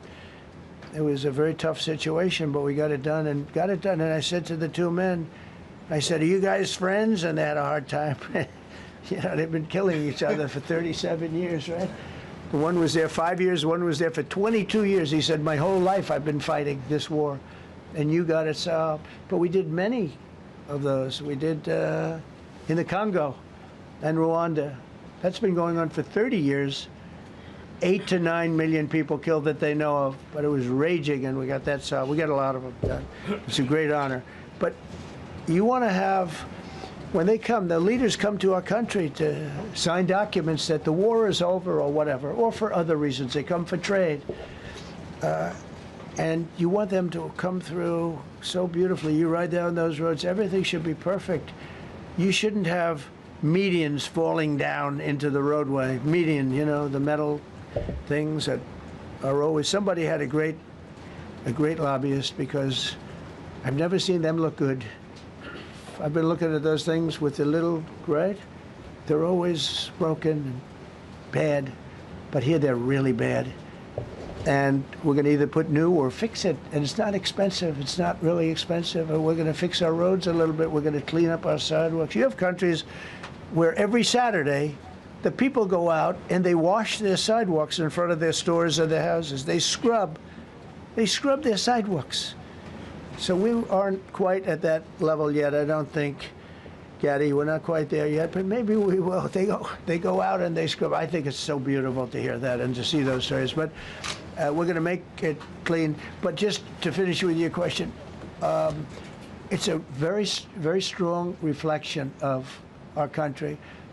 And when they see a bad city, you know, my father always used to tell me, I had a wonderful father, very smart, and he used to say, son, when you walk into a restaurant and you see a dirty front door, don't go in, because if the front door is dirty, the kitchen's dirty also.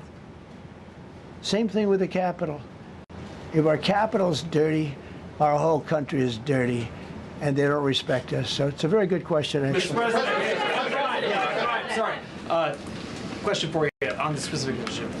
Do you expect more cities to follow DC's path if this goes through? So the idea is that Chicago, LA, San Francisco, would they expect similar action what we've seen in DC? And the other question, sir, there's reporting that the administration is going to reclassify marijuana. Would that send mixed messages that if marijuana is okay, some drugs are okay, but we're trying to clean up crime? How do they go hand in hand? We're only looking at that. That's early, but you know, somebody reported it, which is fine. We're looking at it. Some people like it, some people hate it. Some people hate the whole concept of marijuana, because if it does bad for the children, it does bad for people that are older than children. But we're looking at reclassification, and we'll make a determination over the next, I would say, over the next few weeks.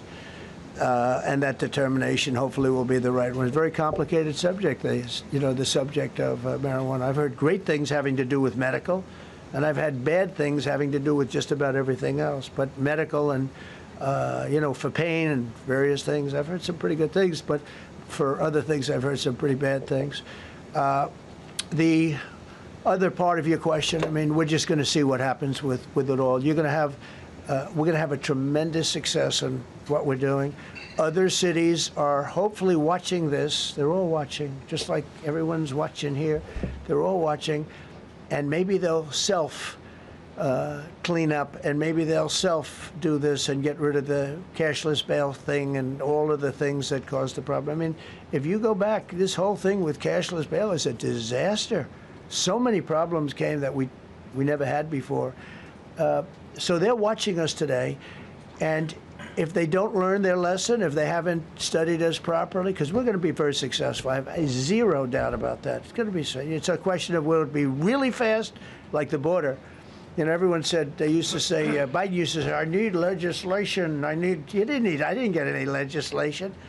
I called up our people, and we did a great job. Tom Homan was great. As you know, our secretary did a great job. They did a great job. There's no games. They didn't play games. And we're going to have the same thing here. But then I'm going to look at New York in a little while. Let's do this. Let's do this together. Let's see. It's going to go pretty quickly.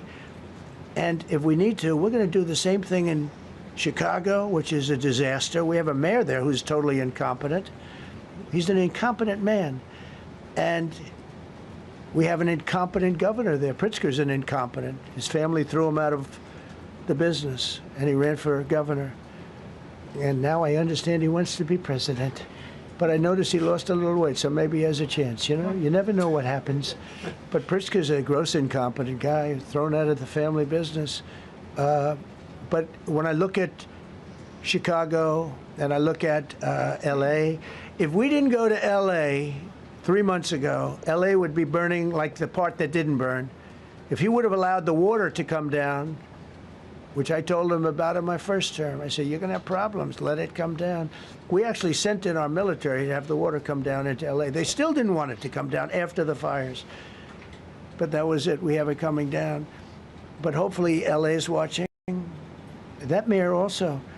The city's burning. They lost like 25,000 homes. I went there the day after the fire. You were there. And I saw people standing in front of a burned down home. It was, their homes were incinerated. They weren't like, even the steel was literally, it was all warped and literally disintegrated because of the winds and the flame and the whole thing. It was like a blowtorch. They were standing on this beautiful day, maybe a couple of days after. We gave it a little time because what they had suffered. Almost 25,000 homes. And you see what's happening now. They didn't give their permits. I went to a town hall meeting. I said, we're going to get you the federal permits, which are much harder. Almost immediately, Lee Zeldin is a star. He did an incredible job. They have all their federal permits. They don't have their city permits. And the mayor said to me, we think we could have them in 2 years. I was walking down the street, and I met with firemen and police. And I was saying hello to many people that were standing in front of their homes with yellow tape. You can't go in. You can't go onto the lot. And those people wanted to start rebuilding their homes then and there. And the mayor said, we should be able to get them the permits within 2 years. I said, that's a shame. 2 years? Are you kidding? I'm going to get them the federal permit like almost immediately. 2 years. And she drew it back. Well, maybe 1 year. The place was booing her out of the place. They don't have their permits to build their homes. And now they're talking about putting, this is among the most beautiful areas in the country. Now they're talking about putting low-income housing there. Can you believe this? I love low-income housing. I made money with low-income housing. I built low-income housing. I know more about low-income housing and luxury housing. I know about everything real estate. They want to replace some of those homes with low-income housing. They haven't gotten their permits yet. We've gotten all the federal permits, which are much tougher to get, and it was done almost immediately through Lee Zeldin and Federal Environmental. And I watched the other day, those people are angry. And now, you know, they had tremendous, they loved that area. They loved the whole big area, different places, but they loved it. It was all luxury stuff and beautiful stuff, and some wasn't that luxury, but the level of love for that neighborhood, their neighborhoods, was incredible. And you know what? I watched people on television, they want to go, they want to leave. They've lost their spirit, they've lost their heart, because the mayor's incompetent. And Gavin Newsom is incompetent. He's got a good line of bullshit, but that's about it. He's incompetent. And you have Los Angeles is, you know, it's amazing. You know, I called, the first thing I did, I got the Olympics to go there. I was the one that got it. And by a rare thing that happened, I'll be the president. I was very upset because I got the Olympics there, and I said, I won't be president when it comes. But bad things happened, and illegal things happened, really illegal things happened. Now it turns out one good thing was I'm going to be the president for the Olympics for 2050, for 250, which is going to be fantastic, and also for the World Cup. So we have a lot of good things, and I hope 250 is going to be, the 250th anniversary is going to be the best. But when I looked at those people, and I saw last night on television that they still don't have their permits, it's a disgrace what's happened in Los Angeles. Thank you. The China tariff deadline is tonight. Do you plan to extend that? We'll see what happens. China's been, we've been dealing very nicely with China, as you probably have heard. They have tremendous tariffs that they're paying to the United States of America. And we'll see what happens. They've been dealing quite nicely. The relationship is very good with President Xi and myself. You mentioned your upcoming meeting with President Putin. Can Yeah. you tell us what you hope to get out of that and whether you'll consider inviting President Zelensky to join? So you have to understand, this is a war that should have never happened. This is a war that wouldn't have happened if I were president. It would have never happened. It was the apple of his eye. I got along very well with President Putin. But if you look, under President Bush, they took a lot of territory. Under President Obama, they took a lot of territory. Under Biden, they essentially took the whole thing. You know, it's just a question of time. Under Trump, you know what they took? Nothing, nothing. I was the one that said, you can't build your pipeline. That was half built. I came in, I stopped the pipeline. It's called Nord Stream 2. Nobody knows that, you know. Nobody ever heard of Nord Stream 2. You might have not even heard it. Biggest pipeline in the world. I stopped it. I was not a friend of Russia, but I got along well with Putin. It's always good to get along with other countries if possible, but that doesn't mean you roll over like Biden did. Biden came in and he immediately approved the pipeline. I couldn't believe it. Then they say Trump wasn't tough on Russia. I wasn't tough. I was the toughest. Putin said, if you're not tough, I would hate like hell to see you visit. I stopped the biggest economic development job, the biggest job that Russia had ever built. I stopped it. It was dead. And this low IQ president came in and he let them build a pipeline and supply oil and gas all over Europe, you know? So this is really a feel-out meeting, a little bit. And President Putin invited me to get involved. He wants to get involved. I believe he wants to get it over with. Now, I've said that a few times, and I've been disappointed because I'd have like a great call with him, and then missiles would be lobbed into Kiev or some other place, and you'd have 60 people laying on a road dying.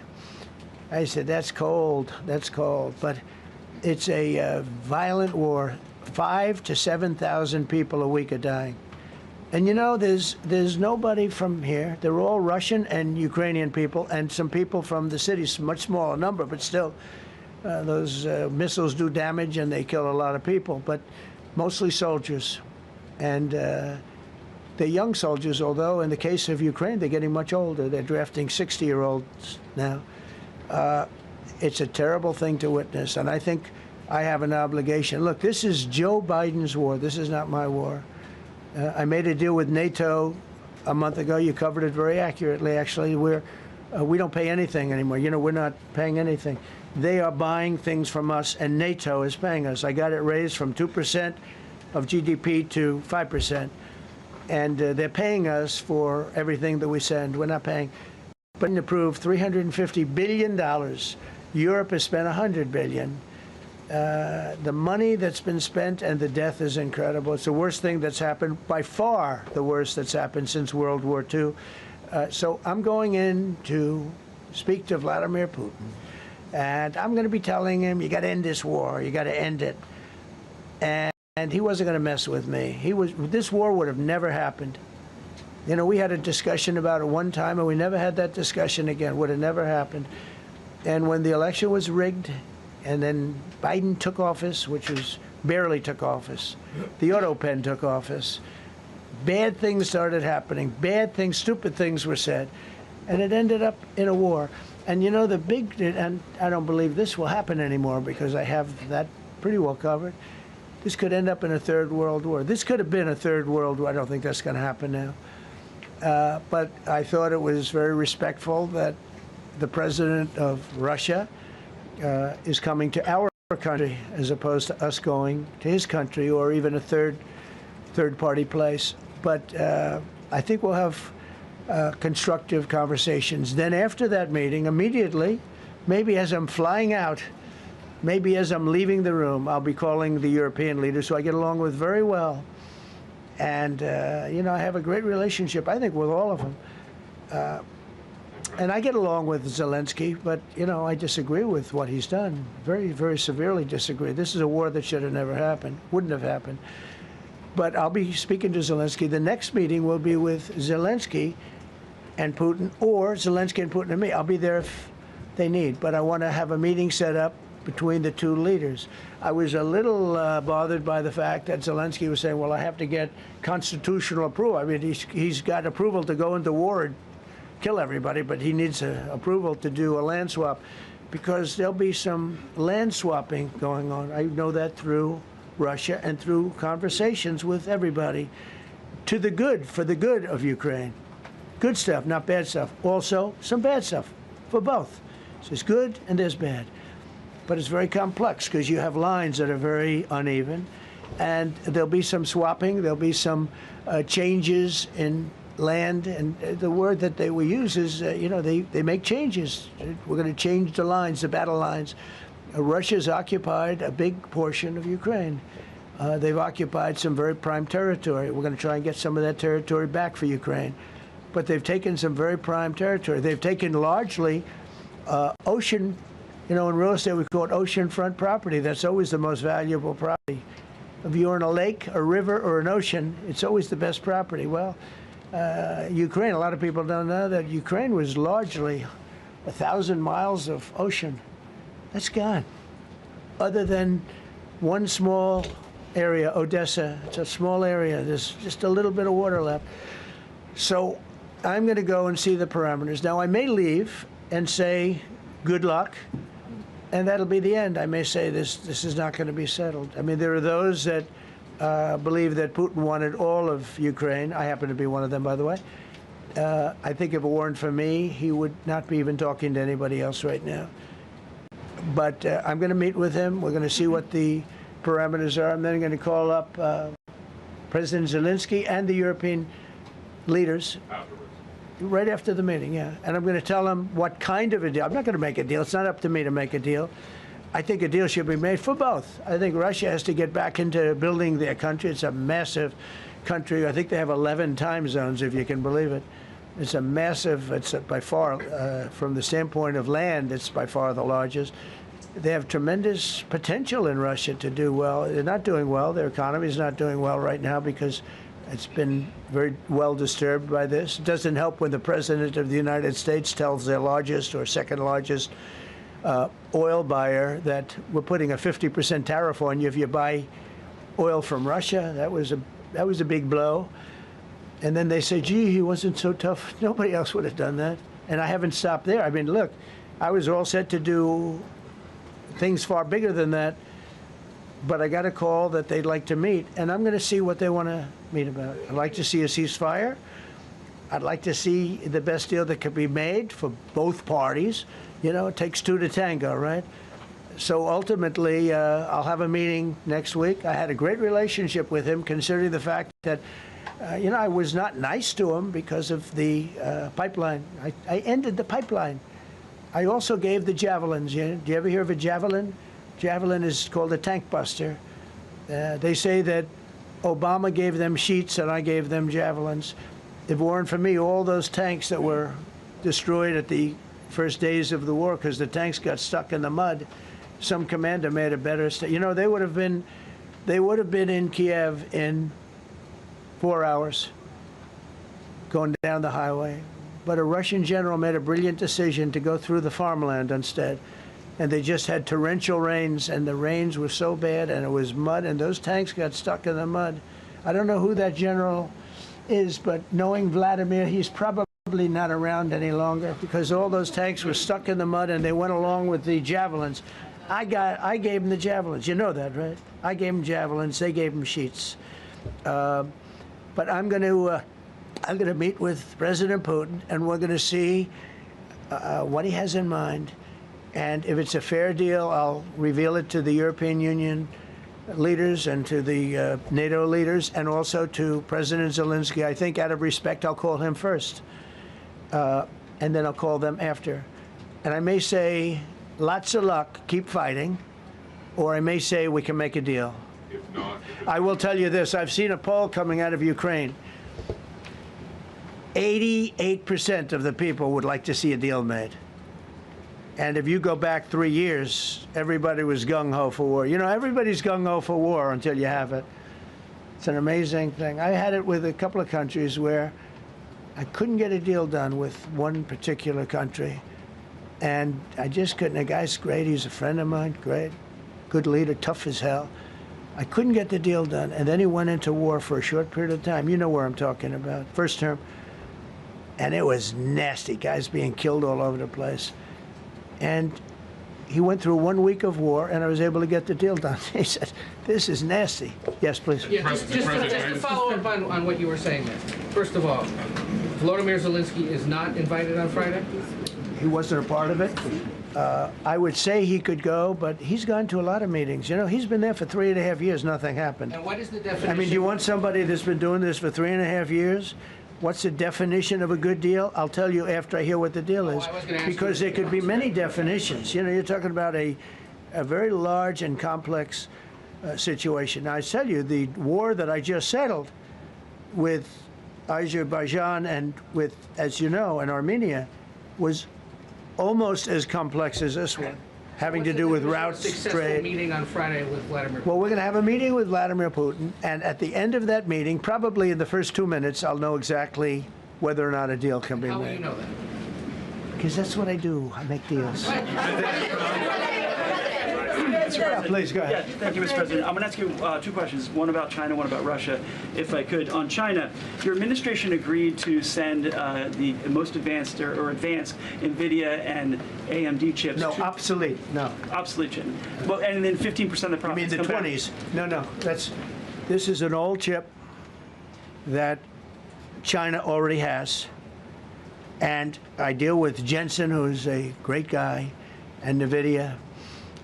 The chip that we're talking about, the H20, it's an old chip. China already has it in a different form, different name, but they have it.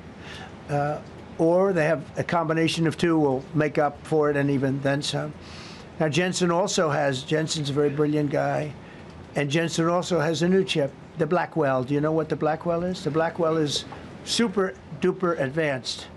I wouldn't make a deal with that, although it's possible I'd make a deal, a somewhat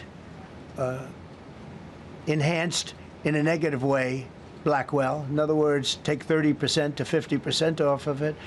But that's the latest and the greatest in the world. Nobody has it. They won't have it for 5 years. But the H20 is obsolete. You know, it's one of those things, but it still has a market. So I said, listen, I want 20% if I'm going to approve this for you, for the country, for our country, for the U.S. I don't want it myself. You know, every time I say like 747, I want, yeah, for the Air Force. So I just wanted, so when I say I want 20, I want for the country. I only care about the country. I don't care about myself. And he said, would you make it 15? So we negotiate a little deal. So he's selling a essentially old chip that Huawei has a similar chip, a chip that does the same thing. And I said, good, if I'm going to give it to you, because they have a, they have a stopper, what we call a stopper, not allowed to do it. A restricted, it's really known as a restrictive covenant. And I said, if I'm going to do that, I want you to pay us as a country something, because I'm giving you a release. I released them only from the H20. Now, on the Blackwell, I think he's coming to see me again about that. But that will be a unenhanced version of the big one. Like, I don't know if you know it, we will sometimes sell fighter jets to a country, and we'll give them 20% less than we have. Do you know what I mean, right? That's the same. So on Russia, do you see a time, Mr. President, when there could be normal trade between the U.S. and Russia? Should your meeting go well, should there be peace? I do, yeah. Russia has a very valuable piece of land. If Vladimir Putin would go toward business instead of toward war, you know, it's a warring nation. That's what they do. They fight a lot of wars. A friend of mine said Russia's tough because they just keep on fighting. They beat Hitler, so did we, and they beat Napoleon. You know, they've been doing this for a long time. I asked a question to a very, very smart man that some people like and some people don't like. Viktor Orban, right, from Hungary, the head of Hungary, and he's in that same area. and knows the two countries very well. I said, this was before Biden didn't do anything to get us out of it. He could have gotten us out of that. It would have never happened. I said, so can Russia be beaten by Ukraine? He looked at me like, what a stupid question. He said, Russia's a massive country, and they win their country and they win their life through wars. They fight wars. That's what they do. He said, China beats you with trade. Russia beats you with war. That was a very interesting statement. China's not beating us with trade, not when I'm in charge, but they were beating Biden with trade, but they never beat us with trade. Don't forget, China had to pay $400 billion worth of tariffs when I was last time. That was last time. And if we didn't have COVID, all of this stuff we would be loaded. We're finding hundreds of billions of dollars of cash is pouring into our country now because of tariffs. And all we're doing is we're doing what they do to us. It's so beautiful to see it. They found last month, as you saw, $25 billion of excess cash flow. They're saying, where did it come from? I said, I'll tell you where it came from. It came from a place called tariffs, and we're doing very well. We're really doing well. But I expect to have a meeting with Putin that I think it'll be good, but it might be bad. And I'm here for one reason, to get rid of a war that somebody else started. Should have never happened. And if I could end it, great. Complex war, a lot of bad blood, But Zelensky's been there for 3.5 years. So if you put him in a room, now I will say this, ultimately I'm going to put the two of them in a room. I'll be there or won't be there, and I think it'll get solved. Yeah, please be. Thank you, Mr. President. Excuse me, I'm going to suggest, because do you have any other questions on D.C.? Because I don't want them to be. Wait. These are incredible people. I don't want them to be standing up here on subjects. Does anybody have a question of them? And then you guys can leave. Okay, a question, Brian, go ahead. Thank you, Mr. President. All right. And by the way, this is only on D.C., and then they're going to leave because it's unfair to have them stand up here all day long. I agree. Brian. I've got two questions for you. First, about D.C. This is personal for me as well. Last year, I was robbed on the streets by one of these teenage thugs. Had a gun, got away with it. Let's talk about the effort that between law enforcement, prosecutors, and judges, because it's a recycling belt. Like, these kids go, they don't fear the police. They know it. If you talk about how we've got to get these judges and put these kids behind bars, right. Adult crimes deserve adult penalties. And my second question, I'll after you answer that, please. You want me to answer? Oh, whoever wants to take it. Okay. It's real. Do you want me to answer it? Go ahead. Here's the problem. Assuming that they're 17 years, older than 17 years old, I can get the case. If they're under 18 years of age, I can only get the case if it's murder, rob one, rape, even if they shoot a gun but don't kill you, I can't get it. So the law has to be changed. As the president said, cashless bail. That has to be changed. All right, then, even assuming I get the case, I get jurisdiction, I get a conviction, the D.C. Council has given the judges the ability to give probation on shootings. And so then it's up to them. All of these things, the Youth Rehabilitation Incarceration Reduction Act, and now they want to seal records. So if we work hard, we get a conviction, they want to wipe it out. So that needs all to be changed. Okay, Mr. Question. Pam, would you answer that also? Yeah, and just back to that topic. Let's be clear, though. We're going to charge them, and we're going to track every single thing they do throughout every step of the court process and report back to you and let all of you know what's happening to them. Because the people who are prosecuting them, the judges who are trying them, they also need to be held accountable. Mr. President, you also made a comment. This is the most people we've ever seen in this briefing. I've never seen ever, right? I've never seen any. Where's Caroline? Where's my superstar? Caroline. Is Caroline in the back? Where's Caroline? Come here, Caroline. Come here, Caroline. Come here. Is she doing a good job, by the way? Come here. Is this the largest crowd that you've ever seen? This is definitely the most packed briefing, and I think all of you would agree. I think it's why we need to build a ballroom. Mr. President, I have a better idea.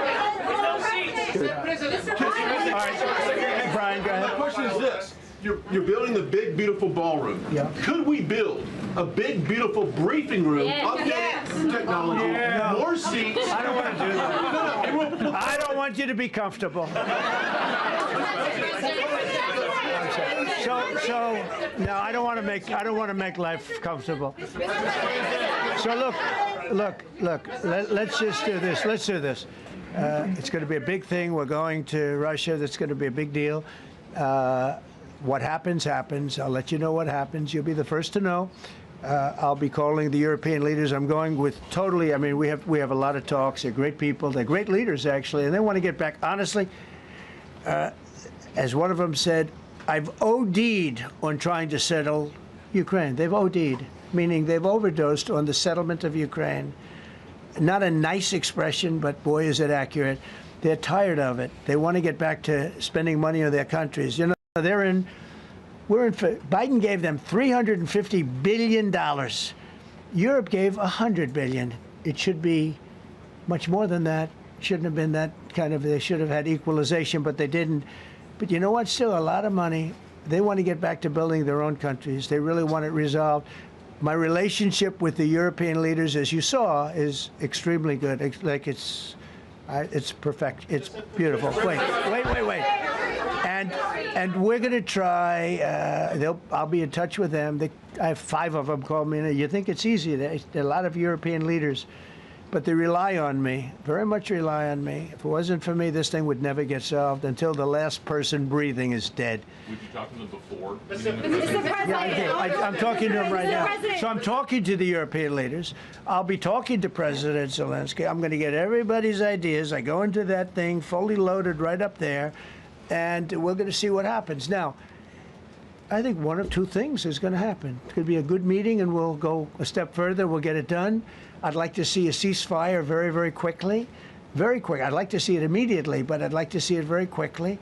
And we're going to be dealing with the European leaders, and we're going to be dealing with President Zelensky, and hopefully we're going to have a great success. As far as this, what we did today, and I think you were here for D.C. more so than even Russia, because Russia will be, you know, we have a couple of days to go. But the Russia is going to be very interesting. But to me, what is very exciting, and we're going to take back our capital.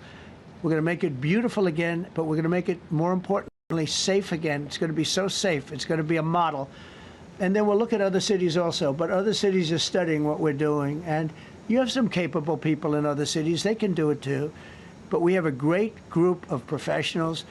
We're going to have a safe, beautiful capital, and it's going to happen very quickly. Thank you all. Thank you all very much. Okay, and that was Donald Trump there at a quite astonishing press conference in the White House. We're very used now to explosive information coming out of these press conferences.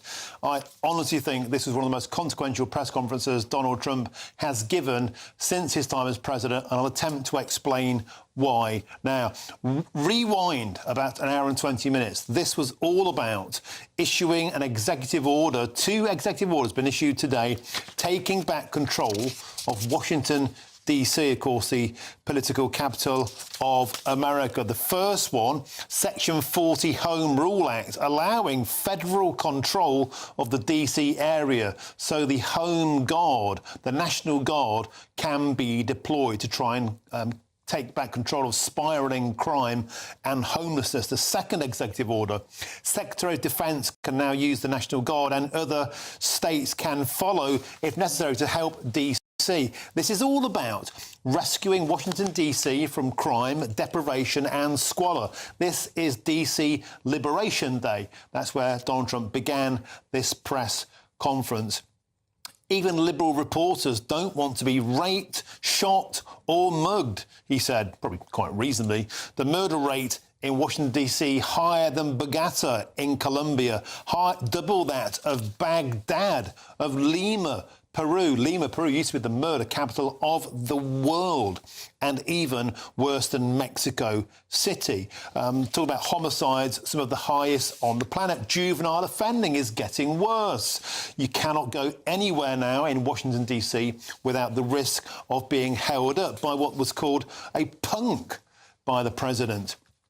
Talking about the slums, we are getting rid of the slums where these people live. Entire neighbourhoods living under community. He acknowledged that Liberals would go, you can't get rid of the slums. He's talking about the national parks in DC, which have been taken over by homeless ghettos, fentanyl abuse overriding that, crime moving in, the police retreating after hours of darkness, telling stories about teenage girls killing disabled people, people being shot in the chest by teenage offenders, and the Attorney General unable to do anything about it because the lawmakers pushing for parole. Here's a key point, a bombshell in this press conference. Sanctuary cities, the global foundation for distributing, if you like, those seeking asylum across the entire Western world, including, by the way, in the United Kingdom. Donald Trump have to get rid of sanctuary cities. They've just become sanctuaries for criminals, publicly declaring war on sanctuary cities,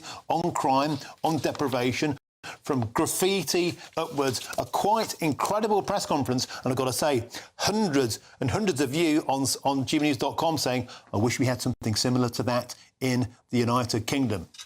So much to take in, but let's move on now to some breaking royal news, and it's this. It's coming into us that Netflix has announced that it has extended Harry and Meghan's partnership with Netflix. Well, this might raise a few eyebrows. We thought they were doing terribly in terms of viewing figures. Let's get GB News' royal correspondent Cameron Walker in for this quick update. Cameron, a lot of people thought that their love affair was ending. Seems it's been rekindled. Well, absolutely, Martin. Yes, we were led to believe that perhaps this Netflix deal would end next month, but quite the contrary. Netflix and Harry and Meghan have announced jointly that they are extending it, and not just extending the series, Martin, announcing a number of new documentaries and various projects that they're going to be taking part in over the next couple of years. So, of course, this deal started in 2020 at the cost of, well, to Netflix, giving Harry and Meghan around £74 million, reportedly. They are describing it as a multi-year first look deal for film and TV projects. In normal speak, that basically means when Harry and Meghan's production office, which is called Archwell Production, comes up with an idea, they will offer it to Netflix first before they can say yes or no, and then, of course, Harry and Meghan can offer it to other streamers if they so wish. But a number of projects have already been confirmed by Netflix. So, for example, we're already going to get a new season, as you're seeing on your screens now, of With Love Meghan by the end of this month. So that's coming pretty imminently, as well as a Christmas special from Montecito. I'm told friends and family are going to be taking part in her Christmas special of Meghan's lifestyle project. Meghan has released a statement, actually, saying that we're proud to extend our partnership with Netflix and expand our work together to include the As Ever brand. My husband and I feel inspired by our partners who work closely with us at and Archwell Productions team to create thoughtful content across genres that resonates globally and celebrates our shared vision. Now, I think it's very telling, Martin, that it's Meghan who has released a statement here and not Harry. I suspect that perhaps could mean that Meghan is very much heavily invested in Netflix and media deals. Harry perhaps wanting to take a slight back seat to that. But having said that, a new documentary has also been announced, going to air later this year, which Prince Harry has produced. It's called Masaka Kids, and it's about an orphanage in Uganda, and they are living in the shadow of HIV and AIDS. And if you remember, very dramatically earlier this year, Martin, Sentabale, Prince Harry's charity he co-founded in southern Africa, Botswana and Lesotho, he dramatically exited that because of a big row with the chair. That was helping children with HIV and AIDS in southern Africa. Are we going to see Harry and Meghan in Uganda in an orphanage with kids suffering from HIV and AIDS? Well, his team not ruling it out this afternoon, Martin. There's also in talks to do some kind of fictional film based off the best-selling book Meet Me at the Lake. But of course, the big selling point for Harry and Meghan and Netflix, Martin, was the Harry and Meghan documentary where they kind of revealed their messy exit as working members of the royal family, selling royal secrets. That got 23.4 million viewers around the world, the most watched documentary ever produced. In contrast to that, With Love Meghan only got around 5 million views, and the press release doesn't even mention the viewing figures for their other documentaries, like the Polo documentary that Harry produced, and I think Meghan did one other as well. So what's in it for Netflix here? Is it the money, or is it the fact that because of Harry and Meghan, of course, getting a lot of views for them, or is it kind of all publicity is good publicity? Because, of course, whenever there is a new story with Harry and Meghan and Netflix, it does make all the papers, it makes all the news websites, it makes all the TV channels. So it's giving Netflix a lot of publicity, despite perhaps not having as good of viewing figures as their original documentary did back in 2023 or 22, whenever it came out.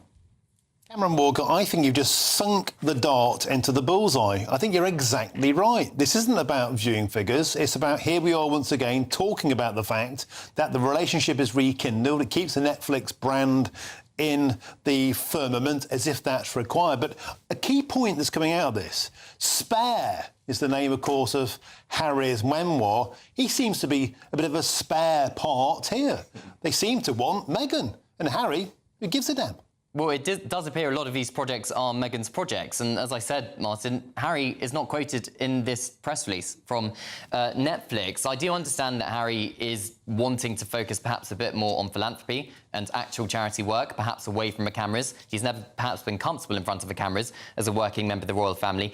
He was in his element when he left when he was in the army, but shortly after leaving the army as well, when he was doing charity work, setting up Centre Barley and all the rest of it, being a working member of the royal family. And then a lot of people would say he's kind of lost his way. And I think perhaps over the next year or two, we're going to start seeing Harry focus a bit more on philanthropic projects and charity work.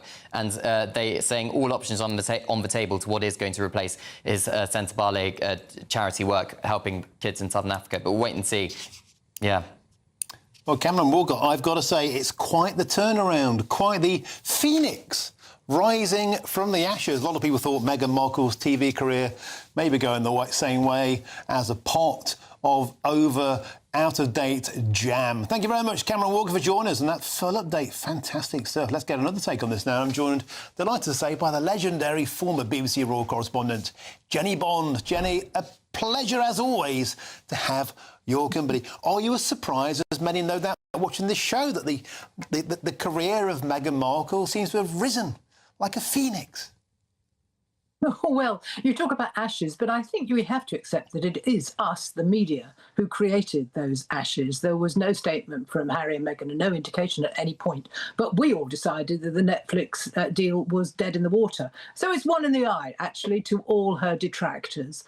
Cameron summed the whole thing up very, very well, though I have to say that he kind of spoke about all these projects, but if you analyse it's one show that's in the can already, that's her lifestyle show. There's a holiday special about Christmas, and then there's the Ugandan documentary, but Harry is mentioned in that only as one of many producers, quite a long way down, actually, and Meghan is also mentioned there. And the rest of it is all very, very vague, what's going to happen, but the fact of the matter is, they have won, Meghan has won, and we have to eat humble pie. Do you think that there's something in the fact, as Cameron Walker intimated to there, that this isn't about box office, it's not about viewing figures, it's not about the actual metrics that might be the usual measures of success or failure for other people. It's just that here we are again, Jenny Bond, talking about Netflix. Here we are again, giving them oxygen. It's not about success or failure. It's just about shining a light on future projects, no matter how unsuccessful. Yeah, I mean, Netflix say that they are very influential voices, Harry and Meghan, and it's true. Whatever they do, whatever they say, whatever gesture they make, we're all over it, aren't we? I'm sure we'll be all over the fact that this December project of hers, this December show about decking the halls and all about Christmas, and I can foresee it now, we're all going to say that she's rivaling the Princess of Wales, Catherine, who has her carol concert, very important to her every Christmas. But, you know, it's a different arena. There's room for two of them. And I think we have to give Meghan some credit. You know, she may not be everyone's cup of tea, but that lifestyle show she does, it's perfectly pleasant. You know, it's not groundbreaking. It is what she says it is, just full of joy and a bit of cookery. And good luck to her. She smashed it. Do you think there's something in now, this hierarchy has been flipped? It was the royal prince who was the box office, he was the trouser wearer, if you like, in this relationship in terms of public profile. Suddenly, It's Meghan Markle, as you say, who could be the angel on top of the tree. Prince Harry languishing down there as something, I don't know, a bit of an inconsequential elf. Yeah, but I think he has realised that perhaps television isn't his forte. You know, producing television programmes is really not as easy as he might have thought. And he's far better not on the celebrity treadmill or the production treadmill. He's much better using his name for his campaigns. And I think that he is going to be going in that direction with just a little foot in the Netflix camp from time to time. And I tell you what, you know, do you think that he should maybe just focus more on his military past? If you remember back to, I don't know, it seems like a glacial age away now, Jenny Bond, the peak of Harry's popularity when he was serving in Afghanistan, when he was just really almost like a sort of people's person, if you like. That's when people just adored him. When he went to Las Vegas, dare I say it, in flagrante, doing a bit of a faux pas. But people... I think people relate. Oh, you know, he's the prince who puts a wrong foot every now and then. A bit more relatable. But now he's kind of, you know, behind the barbed wire at the mansion in Los Angeles. It just seems so distant and otherworldly. Get back to becoming the people's prince. Yeah, well, I think the military stuff is very difficult for him because he has been, you know, stripped of all his military appointments, and that has hurt him a great deal. But he does have the Invictus Games, which is his biggest success so far. So I'm sure, he is obviously going to continue with that. But I think he will be treading a different path. Meghan is the celebrity. She is the LA girl. And he has a bit of a bit part here. But hopefully that's the way they want to work it, and he will create a different path for himself. Well, princes aren't usually used to playing second fiddle in relationships. Let's see how all this pans out. Jenny Bond, as ever, an absolute delight. Thanks for joining us today on GB News. Now then, let's crash back down to earth now and talk about British politics, because the government has announced that more foreign criminals will be deported before any appeal, if you believe that. Now, the Deport Now, Appeal Later scheme will see criminals from 23 countries no longer able to delay their deportation by pleas against the decision to remove them. Well, the Home Secretary, Yvette Cooper, explains how she thinks it's going to work. Well, we've already increased the deportation of foreign criminals by 14% since the election. We're determined to go further. We know that too often cases are held up by dragged out appeals, and that's why we're now trebling the number of countries where there will be deport first and then appeal later. We think that is the right thing to do. We will go further, and we're also making it easier to start the deportation process from the moment of sentencing as well. Because frankly, when people come to the UK, they should abide by the laws, and the rules need to be respected and enforced.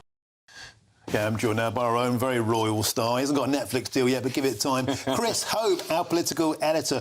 Chris, this Deport Later scheme has attracted quite a lot of flack. They're saying it's tough, but here's the detail. A lot of the worst offenders, we can't return people, for example, to Afghanistan, to Iraq, to Iran, to Eritrea. The types of criminals that commit the greater proportion by per capita of sex offenders, of violent crimes, and also this notion that a video call can be used to sort these probation hearings from abroad has already been told in a lot of these countries they can't even get internet connections or for a Zoom call in a foreign jail. Yep. Is this yet more sticking plasters? The truthful out on it, this Deport Now, Appeal Later idea has been around for a bit. It's been expanded from 8 countries by 15 to 23 countries. So countries like Canada, India, Australia already taken up with it, but also now Angola, Botswana, Bulgaria, Kenya, Latvia. Some of those countries may not have the greatest internet. The appeals can take months or years, and they're trying to say, well, you can appeal, but you must go back to your home country. It comes as part of a package of these foreign national offenders policies. One out yesterday from the government is that they're going to deport foreign national offenders as soon as they're convicted to the countries where they're from. Big issues there already, I think, for victims, because the reason why we have 12% of our jailbirds are from foreign countries is that people here, victims here, want to see the people who perpetrated it carried doing the time, doing the serving the time for what happened. What may well happen is they may go over to where they've come from and then not be jailed at all. They may take a different view altogether of what's happened here, and how victims feel to see the perpetrators lounging on a sunbed in Bulgaria or wherever it might be is a different issue altogether. And also they may not even be allowed to take back. So there are lots of issues around it. So beware big numbers on this. But it shows the government's trying to tackle a problem, by the way, going back 30 years. Goes back into Labour the first time round under Tony Blair, the issue of foreign national prisoners. Chris, we were talking a moment ago about Christmas and Meghan Markle. Christmas will come early for the human rights lawyers looking at this. They will look at this and think that being deported without a hearing, we won't stand for that. We can't get rid of people if they don't like chicken nuggets. We can't get rid of people who belong to a prescribed terrorist organisation. A lot of people look at this and think, well, I'll believe it when I see it. And then the notion that we can just get rid of these people willy-nilly, you look at the numbers of people languishing in British jails, it's countries we already have these kind of returns deals with. Poland, Albania. We're not doing this already. What difference will new countries make? I think the PM is almost in the cockpit of the UK plane, as it were, pulling all the buttons he can to make something work, whether it's stop the small boats by dealing with smashing gangs, but failing so far, frankly, looking at the numbers coming through the door since he became Prime Minister, or it's dealing with the numbers of foreign national prisoners in our prisons. He's pulling all the levers he can do, but he's not flicking up the switch and hitting the ejector button, which is leaving the ECHR. That is the big bazooka which will reset the whole of all of this idea and maybe be the thing which the UK needs. I'm looking here at Article 8 of the European Convention on Human Rights. Now, we're told by sources close to the government they're looking at amending that. That gives prisoners a right to a private and family life, home and correspondence, and that is used often to not be sent overseas. You may have a child here, why should you go back to where you came from? So if they can tweak that, that might work, but we've been there with the Tory government. Whether it works, I don't know. I think we are going towards a big autumn battle over human rights laws, with the Tories look set to commit to it, reform already there. I think we're exactly right. And to carry on with your airbound metaphor, that RAF metaphor, the Battle of Britain, I think you're right, is raging around immigration, asylum seekers, deportation, the lack of power of central government. Is this kind of sudden interest, if you like, of acting tough being driven by a certain, Baron von Farage, who's kind of tattering the wings, if you like, of the Labour Party, who seem unable to respond. And even though it's meant to be the silly season now, we're meant to be talking about dogs on surfboards, but still there hasn't been a quiet political day, I think, since Rishi Sunak called the general election. The Labour Party are trying to enjoy a holiday. They can't. They're being pummeled on the issue of asylum and immigration and deportation. The answer. Is this the answer? They're feeding around the answer. I mean, forget the red Baron, it's the turquoise Baron. And there's the cackling Farage at the wheel. Yeah, I mean, he is driving the pace on politics. He's not around now. Of course, there was a press conference earlier from female politicians in that party. But yeah, he is, I think, driving the pace. He's got, some would say, slightly easier solutions which are yet to be tested. He thinks that, why can't we just tow these boats back to France, was one speech given by Zia Youssef back in January. We know he's not doubted on his willingness and he wants to tackle illegal migration and also net migration. Whether they can get there and not crash the economy is a different matter altogether. And I wonder if, actually, we've got Sarah Pochen from Reform UK joining us in that chair in about 15 minutes' time. I wonder, actually, if this link now that a lot of people are making politically, in reality, about immigration, asylum and safety, particularly women's safety, is now flipped this conversation on its head. I've noticed over the past couple of weeks, Chris, the idea of anti-fascists screaming, "You're a Nazi," to mothers, to grandmothers, to people who are genuinely in fear of their safety. The political left are kind of running out of weapons, if you like. And I think there's been a pivotal change in this conversation.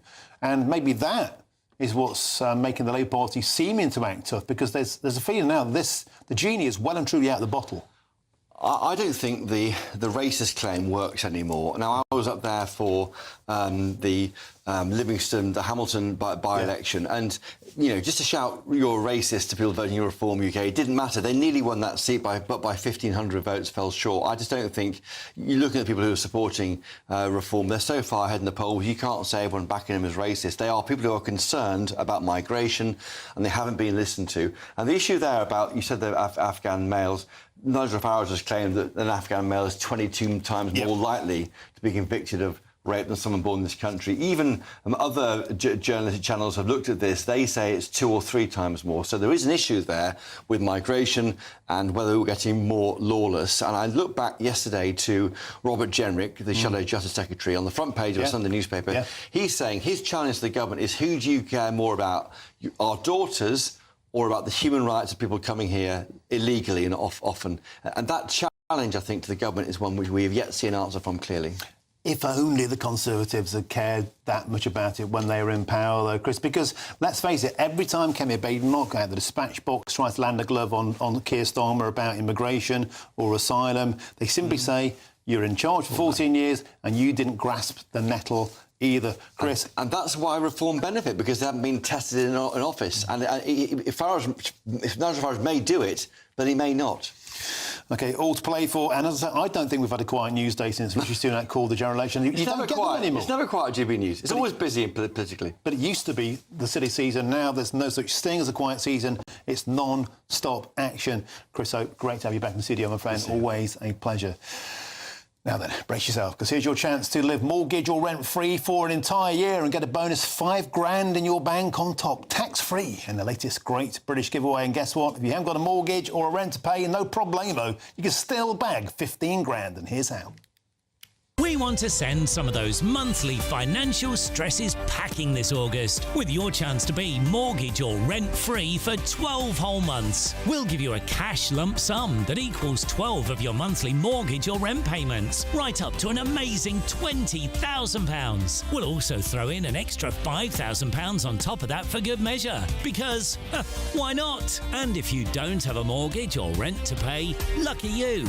We'll give you £15,000 tax-free cash instead. What are you waiting for? Lines will close on the 29th of August. For another chance to win, text WIN to 63225. One entry costs £2.50 plus one standard network rate message. Or text BONUS to 63225. 5 entries cost £5 plus one standard network rate message. Go to gbnews.com/win. Entries start at £2.50. Call 0903 686 3232. Calls cost £2.50 plus your network access charge. Or post your name and number to GB15 PO Box 8690 Derby DE1 9TT.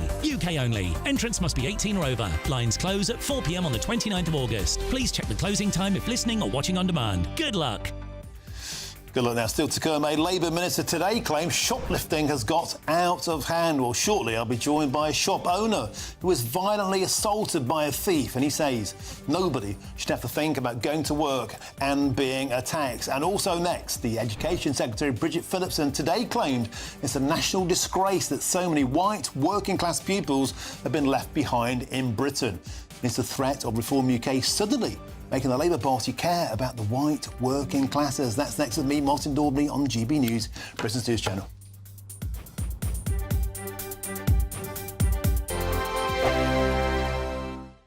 At GB News, we love to hear from you, our loyal community. So drop us a line at gbnews.com/yoursay. There you can talk to each other and also to the presenters live on air. gbnews.com/yoursay, because GB News is your channel, Britain's news channel.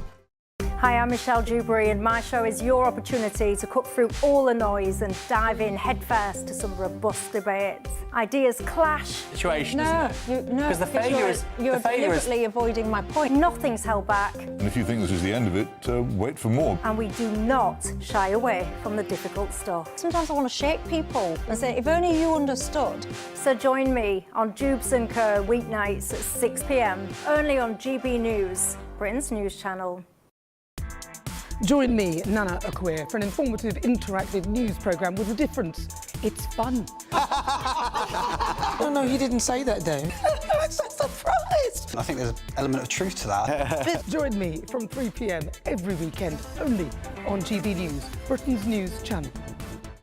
Good Afternoon Britain isn't just about us. The wonderful thing about this programme is it's about everyone watching. It's an interactive programme. Well, there absolutely is something to see here, and we're going to be talking about it more. Whether it's breaking royal news, please bring us up to date, or indeed a particularly punchy speech in the House of Commons. Very, very curious. We bring it to you live, and then we bring you live reaction as well. That's Good Afternoon Britain, weekdays from midday. Only on GB News, the People's Channel, Britain's news channel. In the GB Newsroom, we bring you the news as it happens. With our team of dedicated journalists across the UK. We're ready to keep you up to date with what's happening every half an hour, every single day. Bulletins here on GB News, the People's Channel, Britain's news channel. Mornings don't have to be tiresome, especially if you have the right company. Wake up to news as it happens, opinion and debate, and of course, a little bit of entertainment too. Because when the kettle's on, we're on.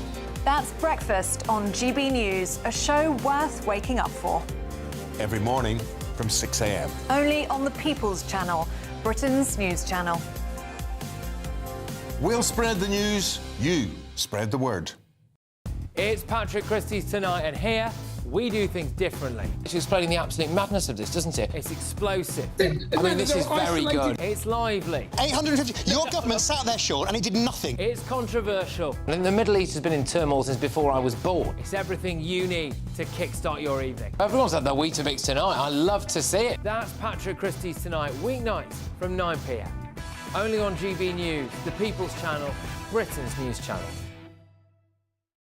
Hi, I'm Michelle Dewberry, and my show is your opportunity to cut through all the noise and dive in headfirst to some robust debates. Ideas clash. Situation, isn't it? Because the failure is... You're deliberately avoiding my point. Nothing's held back. And if you think this is the end of it, wait for more. And we do not shy away from the difficult stuff. Sometimes I want to shake people and say, if only you understood. So join me on Jubes and Co. weeknights at 6 p.m. only on GB News, Britain's news channel.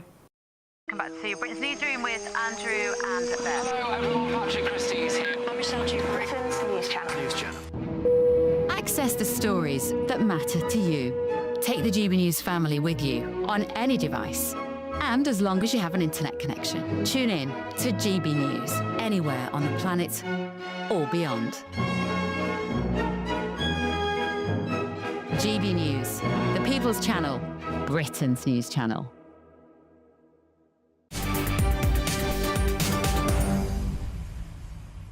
Welcome back. Your time is 5:24. You're with me, Martin Daubney, on Monday afternoon here on GB News. Now, the Education Secretary, Bridget Phillipson, has said that white working-class pupils have been written off. Well, ahead of A-level results day this Thursday, she vowed urgent action to address what she calls a national disgrace, highlighting how many students from this group have struggled to achieve the grades needed for university. Well, join us now is the social policy analyst, Dr.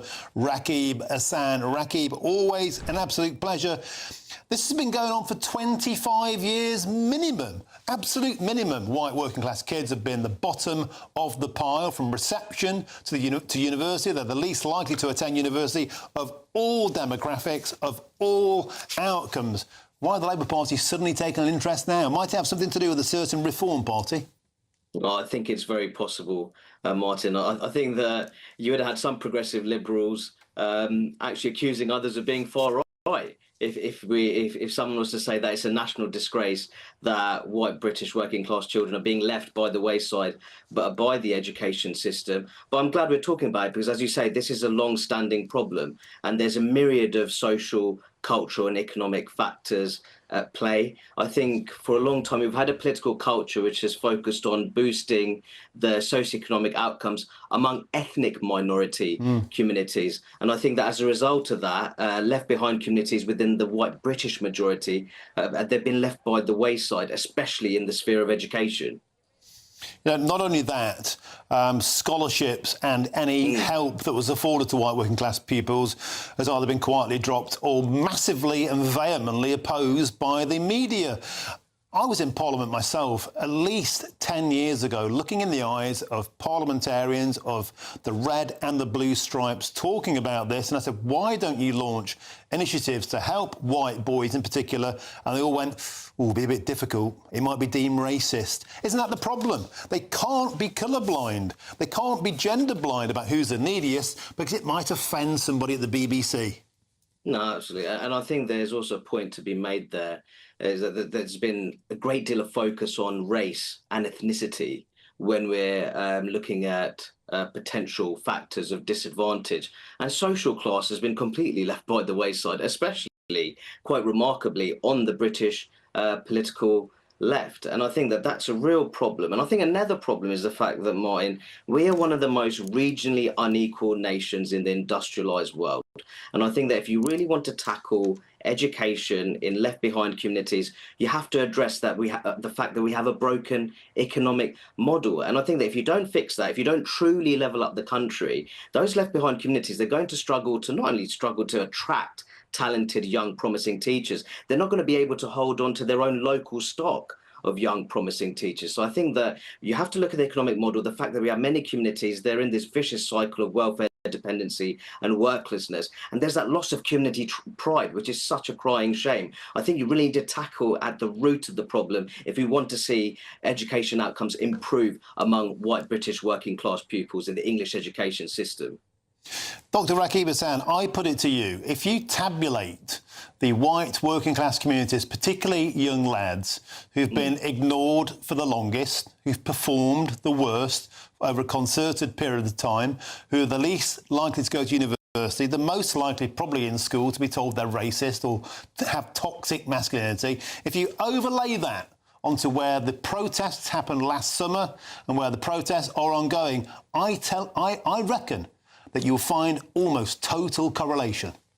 Well, I'd made this point that white British males, they don't rank very highly when it comes to the intersectionality scoreboard, put it that way. And I think that's quite incredible when we see some of the most left behind, materially deprived and socially disconnected parts of the country, they are predominantly white British working class. And I think that when we're looking at our education policies, another thing that I feel very strongly about is looking at vocational training and apprenticeship options. They should act as credible pathways, springboards into university education. We need universities to better recognise those qualifications. So none of this is going to be changed overnight, but we can make practical reforms if we do want to improve educational outcomes within working class white British communities.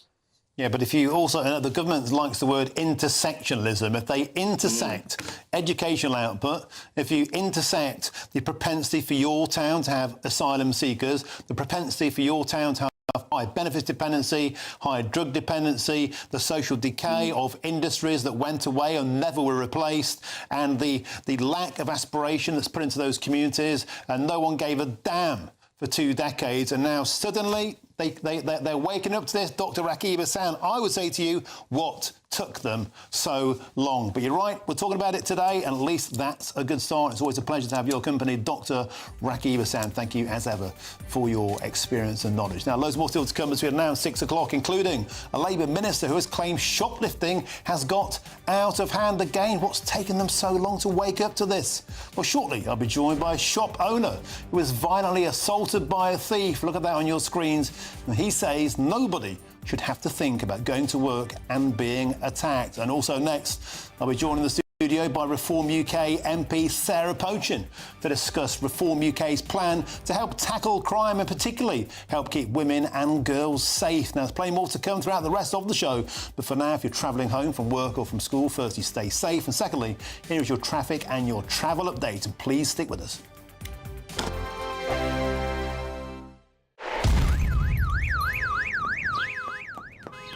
Crash Law 24 sponsors GB News Traffic and Travel Report. Good afternoon. This is the latest AI travel news from gbnews.com. The M8 westbound is congested at junction 15 due to an incident, so motorists should proceed cautiously. The M4 westbound is closed for inspections between junctions 45 and 46 with diversions. In Leicestershire, the M1 southbound has a lane closure due to an accident between junctions 25 and 24. A northbound lane is closed on the A11. And on the trains, disruptions impact cross-country services between Leicester and Nuneaton, alongside East Midlands railway routes between Leicester and Bedford. For more travel news, go to gbnews.com. Crash Law 24 sponsors GB News Traffic and Travel Report.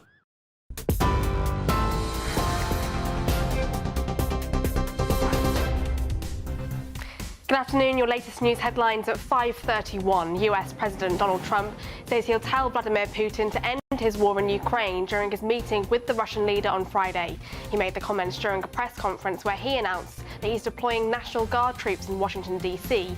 to, quote, rescue the capital city from crime.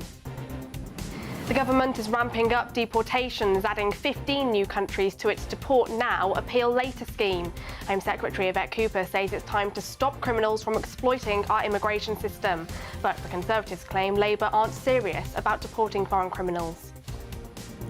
Israel has killed a prominent Al Jazeera journalist it accuses of leading a Hamas terror cell in Gaza. The IDF alleged that 28-year-old Anas al-Sharif was a terrorist, citing intelligence and documents found in Gaza as alleged evidence. Al Jazeera said the attack was a desperate attempt to silence voices in anticipation of the occupation of Gaza. Drivers over 70 could face bans if they fail eye tests. A government source says it's about saving lives. Tightened drink driving laws are also on the table in a major safety shake-up. And the Duke and Duchess of Sussex have signed a new multi-year first-look deal for film and television projects with Netflix, the couple has announced.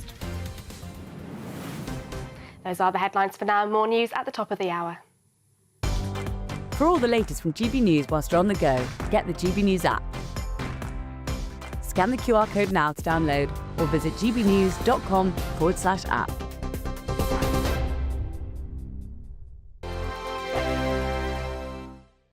Hello there, good afternoon. Welcome to your GB News weather update from the Met Office. Over the coming days, it's certainly going to feel like summer. Some hot temperatures on their way. This could lead to a thunderstorm risk overnight and also some quite warm and muggy nights. And the reason for the increase in temperatures, it's all to do with high pressure situated across Europe, dragging in a southeasterly flow. So we're bringing in that warm air from mainland Europe. But at times, this could lead to some thundery showers, particularly across the southwest, moving into Wales and parts of central England as we head through the overnight period. Any outbreaks of rain across Scotland too, moving their way northeastwards, gradually moving through towards the Northern Isles during the early hours of the morning. But it is going to be a warm night, quite muggy at times, particularly across the south. Some lows not really pushing much past 18 to 19 degrees Celsius. Then into the morning, generally across southern areas, any cloud potential for thundery showers will have cleared. So quite a bright start here, but across Wales, central and northern parts of England, plenty of clouds, still a risk of some thundery showers, and similar across Northern Ireland too. Once again across Scotland, it should be mostly bright, but we still have these lingering outbreaks of rain across the Northern Isles that won't really clear until later in the morning. And if we do see any thundery showers across northern parts of England, it could turn quite gusty for a time, but they'll eventually clear away into the afternoon. And that means plenty of blue skies to come, but another day of those hot temperatures, widely pushing into the 30s. And this time, not just across southeastern areas, parts of the Midlands too, we'll start to see temperatures pushing into the mid-30s. And even across Scotland, northern parts of England, widely in the mid-20s. So plenty of blue skies, hot sunshine, so do take care if you are out and about. Then through into the evening, we'll see another repeat of condition, less in the way of showers, but plenty of clear skies, and it is going to be another warm and muggy night to come. So still another risk of showers later Wednesday, but otherwise plenty of sunshine and a continuation of the warm temperatures. Westminster's full of talk, but out here, it's the real world. Am I allowed to talk now? No, that's it. This is where it matters, real people and real lives. That's what politics is all about. The fact is Trump made a good start, no. Straight answers, no spin, and just a couple of pints. How many fingers have I got up? About 10. So join me for Lee Anderson's Real World every Friday at 7 p.m, only on GB News. The People's Channel, Britain's news channel. You want to know what's really going on in the corridors of power? Labour don't know what to do with you half the time, and that makes you quite lethal in the chamber. Get behind the headlines with Chopper's Political Podcast. Join me, Christopher Hope, as I sit down with the great and the good of British politics. We'll see where this ruling takes us. These are the stories shaping our nation. Chopper's Political Podcast, available now on all platforms. Listen in and stay ahead.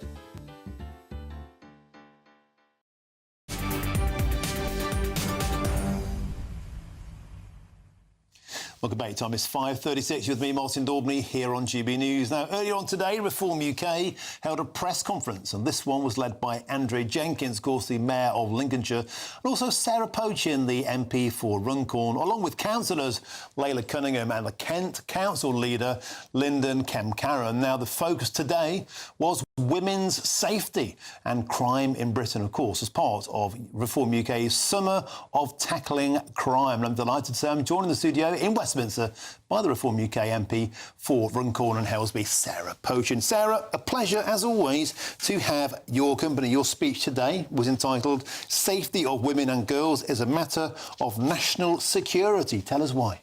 Well, I think it really is, Martin. We're facing now this invasion, and I don't use that word lightly, of 800 to 1,000 men coming in a week. We've had 26,000 this year, 453, I think, on Saturday alone. And the fact is that these men are generally from a Muslim culture which values women quite differently to the way that Western men look at their women. And the fact is, and the figures now prove it, that these men are 4 times more likely to sexually assault, abuse, rape women and girls. And what we're seeing now is the sheer numbers are making communities afraid for their girlfriends, wives and daughters. And even in places like I was reading on the weekend, Bedford, you know, there's a group now of British men who have actually set themselves up as almost street guardians on a Saturday night to protect their women from attack. We can't go on like this, Martin. People like me need to stand up with a loud, strong, brave voice and say enough is enough. And we understand, I understand, why the British people now are feeling so outraged about this situation. Sarah Pochin, of course, people will push back and say when you use words like invasion, when you single out the Muslim community, they're guaranteed to accuse you of dog whistle racism. It's fact. And what else are we going to call it? It is an invasion. It's an invasion on our culture. It's a betrayal of the safety of our women and children.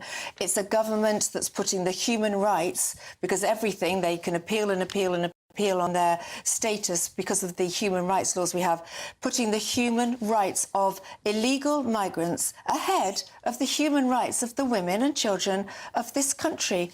And when we hear about the rape of a 12-year-old in Nuneaton... Alleged rape. I think that was a proper charge. Okay. I think that... OK, I think. Yeah, let's be careful. But we'll be careful. There are some active live cases. We'll be careful, yeah. And equally, an 8-year-old out in the outskirts of London.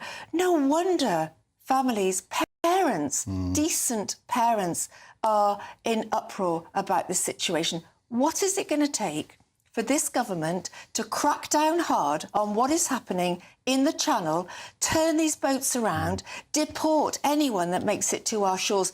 Because they can do it now, Martin. They could do it now and they can worry about their status when they're offshore, whether it's on a container ship or an island somewhere. You know what? I don't care where they go. The point is, do not let them into this country. OK, and just to be clear again, let's be sure that both those cases, I think, are alleged. So let's just be... Okay, don't get me into trouble, please. No, I apologise, and I wouldn't want to get myself into trouble either. Yeah. To be fair, there are so many cases now ongoing that you actually lose track of which ones have been convicted and which ones are ongoing. So I totally accept your point. All right, good. I want to bring you back to a point made by Dame Andrea Jenkins today. She was asked if the table of people speaking today, of course, you're all women because it's about a women's safety event, and she was asked by a member of the press if you are comparing yourselves to the Cameron Cuties or the Blair Babes. Andrea Jenkins said she would have to be called one of the Farage Fillies. Are you a Farage Filly? I certainly am not a Farage filly, and I would not want to be referred to one. I do not recognise that those type of words or that type of working environment. I've always been treated as an absolute equal by Nigel Farage, and I'm absolutely happy that that won't change. So, no, I'm definitely not a Farage filly. OK, thank you very much, Sarah Boshin, for joining us on the studio. Always a pleasure to have you in here. Thank you very much. Now, moving on, the UK data watchdog has warned that photographs of suspected shoplifters should not be displayed in stores in case they breach data protection laws. Now, the Information Commissioner's office said putting up images of thieves in a local area, such as in shop windows, may not be appropriate. Ridiculous. Well, joining us now is the owner of a Nisa local shop, Amit Putangbar, who was punched in the face by one of his shoplifters in the shop. First of all, can I say, Amit, that's a terrible thing for you to have to go through. I'm so sorry that happened to you. I have a huge amount of respect for shopkeepers in Britain. You do God's work keeping us afloat. And you want to make a key point, don't you? That shoplifting is not a victimless crime. Thanks, Martin. No, what we've seen over the last few years is a huge increase in like small level theft. And it's really escalating, across the whole country into more kind of like violent attacks onto retail workers, onto staff.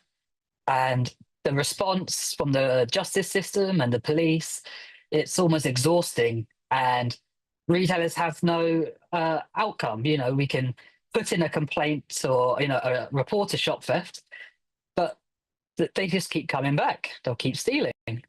So they're being forced to do measures that is probably against, say, GDPR regulations, and they're getting in trouble from the police. So people are stealing. You'll put a complaint in, a shop theft issue, and your police will end up saying, "Oh, you can't treat a shoplifter like that." It's pretty disparaging, really. And Amit, of course, we saw that case in Wrexham where a shop owner called shoplifters scumbags and the police told him off. And then this idea that a lot of shops where I live have this wall of shame, CCTV images of people who are serial tea leaves. Now they're not allowed to do that. And you said in an article I read that 18% of retail workers have faced assault, and you think that is significantly less than the actual amount. Yeah, that's just what's really being reported. We don't, retailers and the guys who work, guys and the ladies who work in shops, they just want to go to their job and be safe. They don't want to have this fear of being assaulted and attacked or having to deal with these miscreants. It's not why we're hired. We want to have nice interactions with our customers. We want to, work in a safe environment. And we're not really getting the support that we were promised that would be coming to us, by this time in the year, to be honest.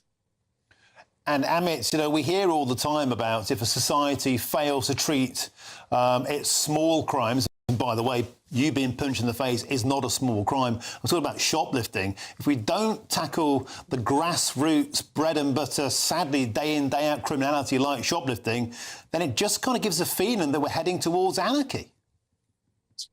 Yeah, I was raised in a way to...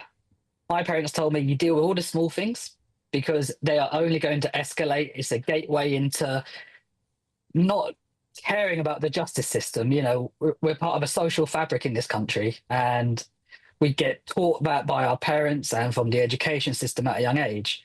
Now, if we're saying to people, look, you can steal this, you can do that, you can be rude to the police, you can get away with carte blanche because either your age or the government or the justice system won't deal with it, what is going to happen with the next generation in 5 to 10 years? What sort of situation are we going to be in if we don't get a grip of this sooner rather than later?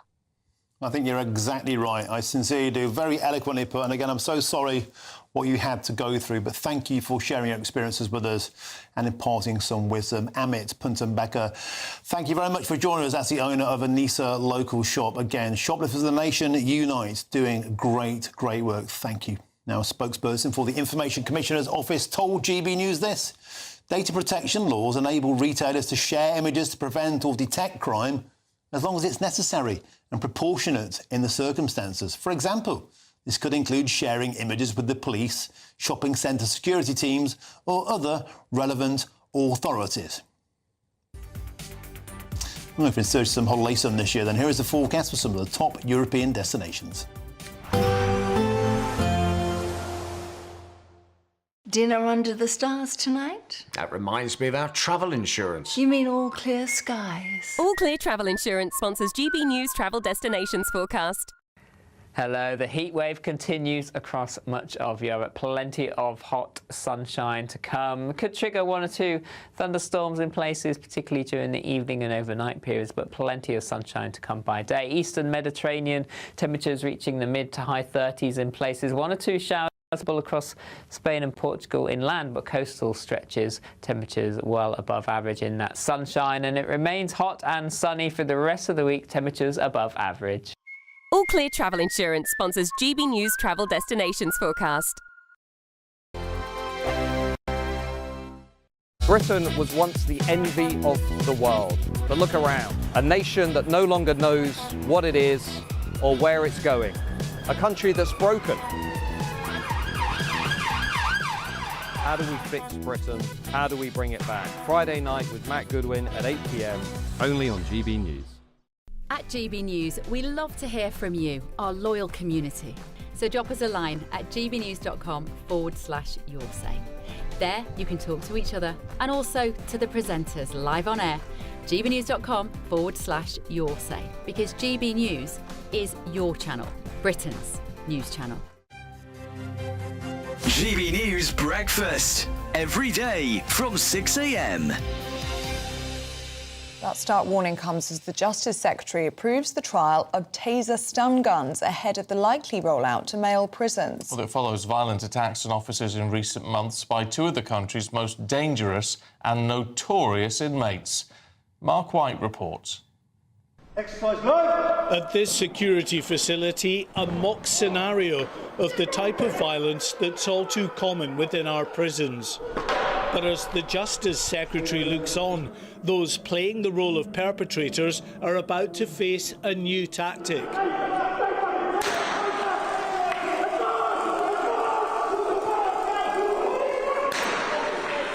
Tasers are a very familiar option within frontline policing.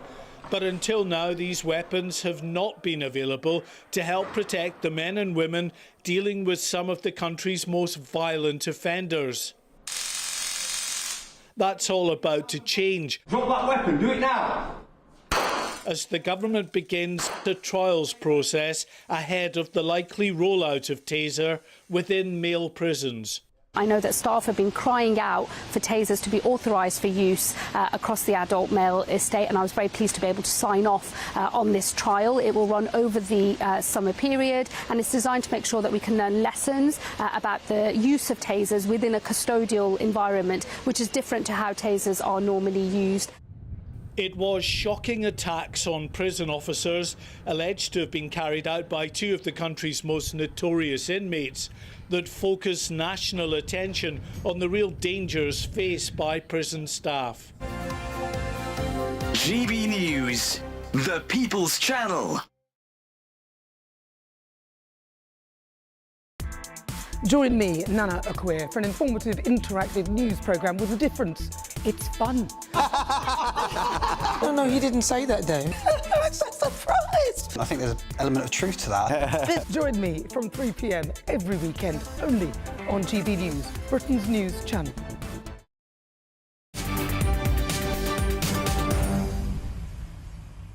Welcome back now. They've had enough. Yes, fed-up builders are flipping the script on the so-called cowboy builder cliche and instead calling out cowboy customers. From ridiculous underpayment offers to impossible demands, thousands of tradespeople are naming and shaming so-called cowboy customers in a viral Facebook group that's fast becoming their go-to defence. Well, I'm joined now by Rico Vojtilevic from the National Federation of Builders. Rico, one of my favourite hobbies is watching videos of tradesmen going around and smashing up work that people refuse to do. Now, nobody would advocate such behaviour, but it's fair to say a lot of customers are turning into a complete nightmare these days.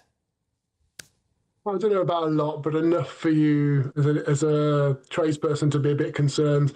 I think people don't realise, well, first, I don't think people value construction enough. It's a really skilled job. But secondly, I don't think people realise how much the cost of construction has gone up, not just in terms of materials, 50% in some instances, but the cost of employment. They lost the access to red diesel, which meant, huge increases in the costs. National insurance when you're paying staff. Energy, so much has gone up. And I don't think people quite realise how hard it is to be in the construction industry today. And I think, thank God we've got the builders merchants, because without them, I think industry would collapse, because they give good payment terms for materials, which means that you have a bit of a buffer if customers don't pay or don't pay on time, which is quite often the case. Too often the case. Rico, one of my neighbours is a tradie, and one thing that crops up here, which he tells me about, it's like they advertise the job and say free wooden decking or free bricks. Yeah, if you go and remove it, so they're making out. If you go and give your labour for free, don't worry, you get some rotten decking in return. Thank you very much. Yeah, and of course, stuff you can't then reuse in other projects because of all the regulations, building regs particularly. And actually, that's something quite interesting, because if you're a good tradesperson, you follow the regs, and you may come across someone who goes, can you just do it like this, please? Well, no, I can't do it like that. This is the way it's got to be done.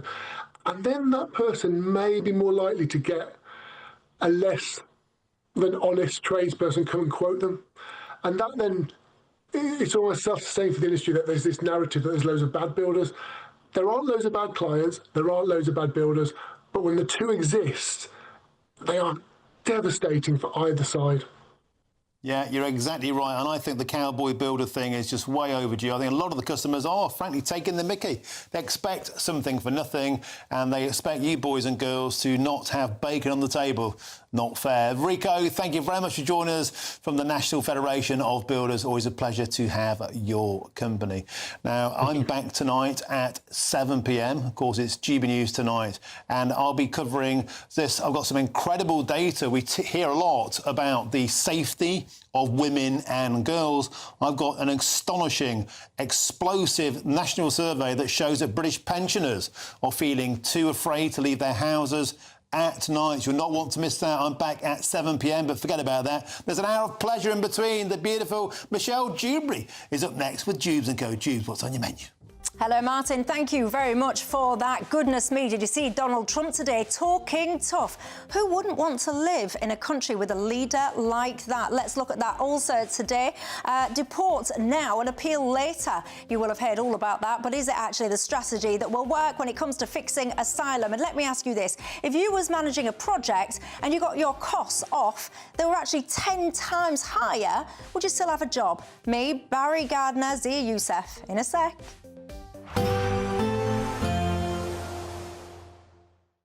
Today, clouds overhead, total zen within. Boxed Solar sponsors the weather on GB News. Hello there, good afternoon. Welcome to your GB News weather update from the Met Office.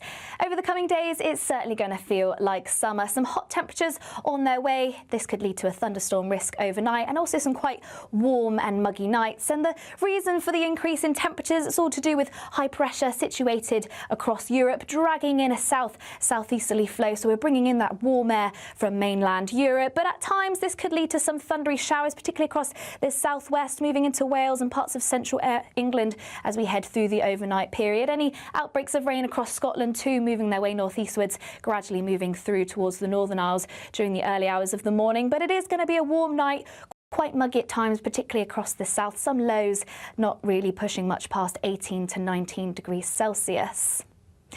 Then into the morning, generally across southern areas, any cloud potential for thundery showers will have cleared, so quite a bright start here, but across Wales, central and northern parts of England, plenty of clouds, still a risk of some thundery showers, and similar across Northern Ireland too. Once again across Scotland, it should be mostly bright, but we still have these lingering outbreaks of rain across the Northern Isles that won't really clear until later in the morning. And if we do see any thundery showers across northern parts of England, it could turn quite gusty for a time, but they'll eventually clear away into the afternoon. And that means plenty of blue skies to come, but another day of those hot temperatures, widely pushing into the 30s. And this time, not just across southeastern areas, parts of the Midlands too will start to see temperatures pushing into the mid-30s, and even across Scotland, northern parts of England, widely in the mid-20s. So plenty of blue skies, hot sunshine, so do take care if you are out and about. Then through into the evening, we'll see another repeat of condition, less in the way of showers, but plenty of clear skies, and it is going to be another warm and muggy night to come. So still another risk of showers later Wednesday, but otherwise plenty of sunshine and a continuation of the warm temperatures. Today, clouds overhead, total zen within. Box Solar sponsors the weather on GB News.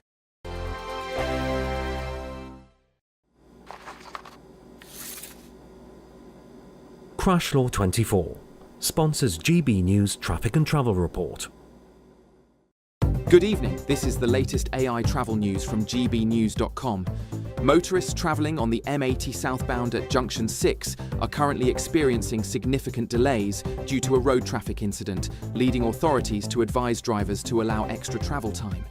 Additionally, those navigating through Staffordshire on the A38 southbound must contend with a 30-minute delay amid heavy congestion. Meanwhile, in Hampshire, the M3 eastbound is partially obstructed following a collision, further complicating traffic conditions. Rail services by Cross Country and East Midlands Railway are also facing disruptions between Leicester and Bedford, affecting commuters in the region. For more travel news, go to gbnews.com. Crash Law 24 sponsors GB News Traffic and Travel Report. There's just 3 weeks to see how you can win your mortgage or rent paid for a whole year. That's a cash lump sum equivalent to 12 of your monthly mortgage or rent payments, right up to a whopping £20,000. Plus, we'll add an extra £5,000 on top for good measure. Make sure you don't miss out as lines close on the 29th of August. For another chance to win, text WIN to 63225. One entry costs £2.50 plus one standard network rate message, or text BONUS to 63225. 5 entries cost £5 plus one standard network rate message. Go to gbnews.com/win. Entries start at £2.50. Call 0903 686 3232. Calls cost £2.50 plus your network access charge. Or post your name and number to GB15 PO Box 8690 Derby DE1 9TT. UK only. Entrance must be 18 or over. Lines close at 4 p.m. on the 29th of August. Please check the closing time if listening or watching on demand. Good luck. Good Afternoon Britain isn't just about us. The wonderful thing about this programme is it's about everyone watching. It's an interactive programme. Well, there absolutely is something to see here, and we're going to be talking about it more. Whether it's breaking royal news, please bring us up to date, or indeed a particularly punchy speech in the House of Commons. Very, very curious. We bring it to you live, and then we bring you live reaction as well. That's Good Afternoon Britain, weekdays from midday. Only on GB News, the People's Channel, Britain's news channel. Mornings don't have to be tiresome, especially if you have the right company.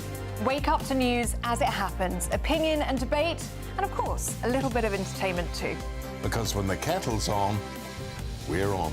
That's Breakfast on GB News, a show worth waking up for. Every morning from 6 a.m. Only on the People's Channel, Britain's news channel. We'll spread the news, you spread the word.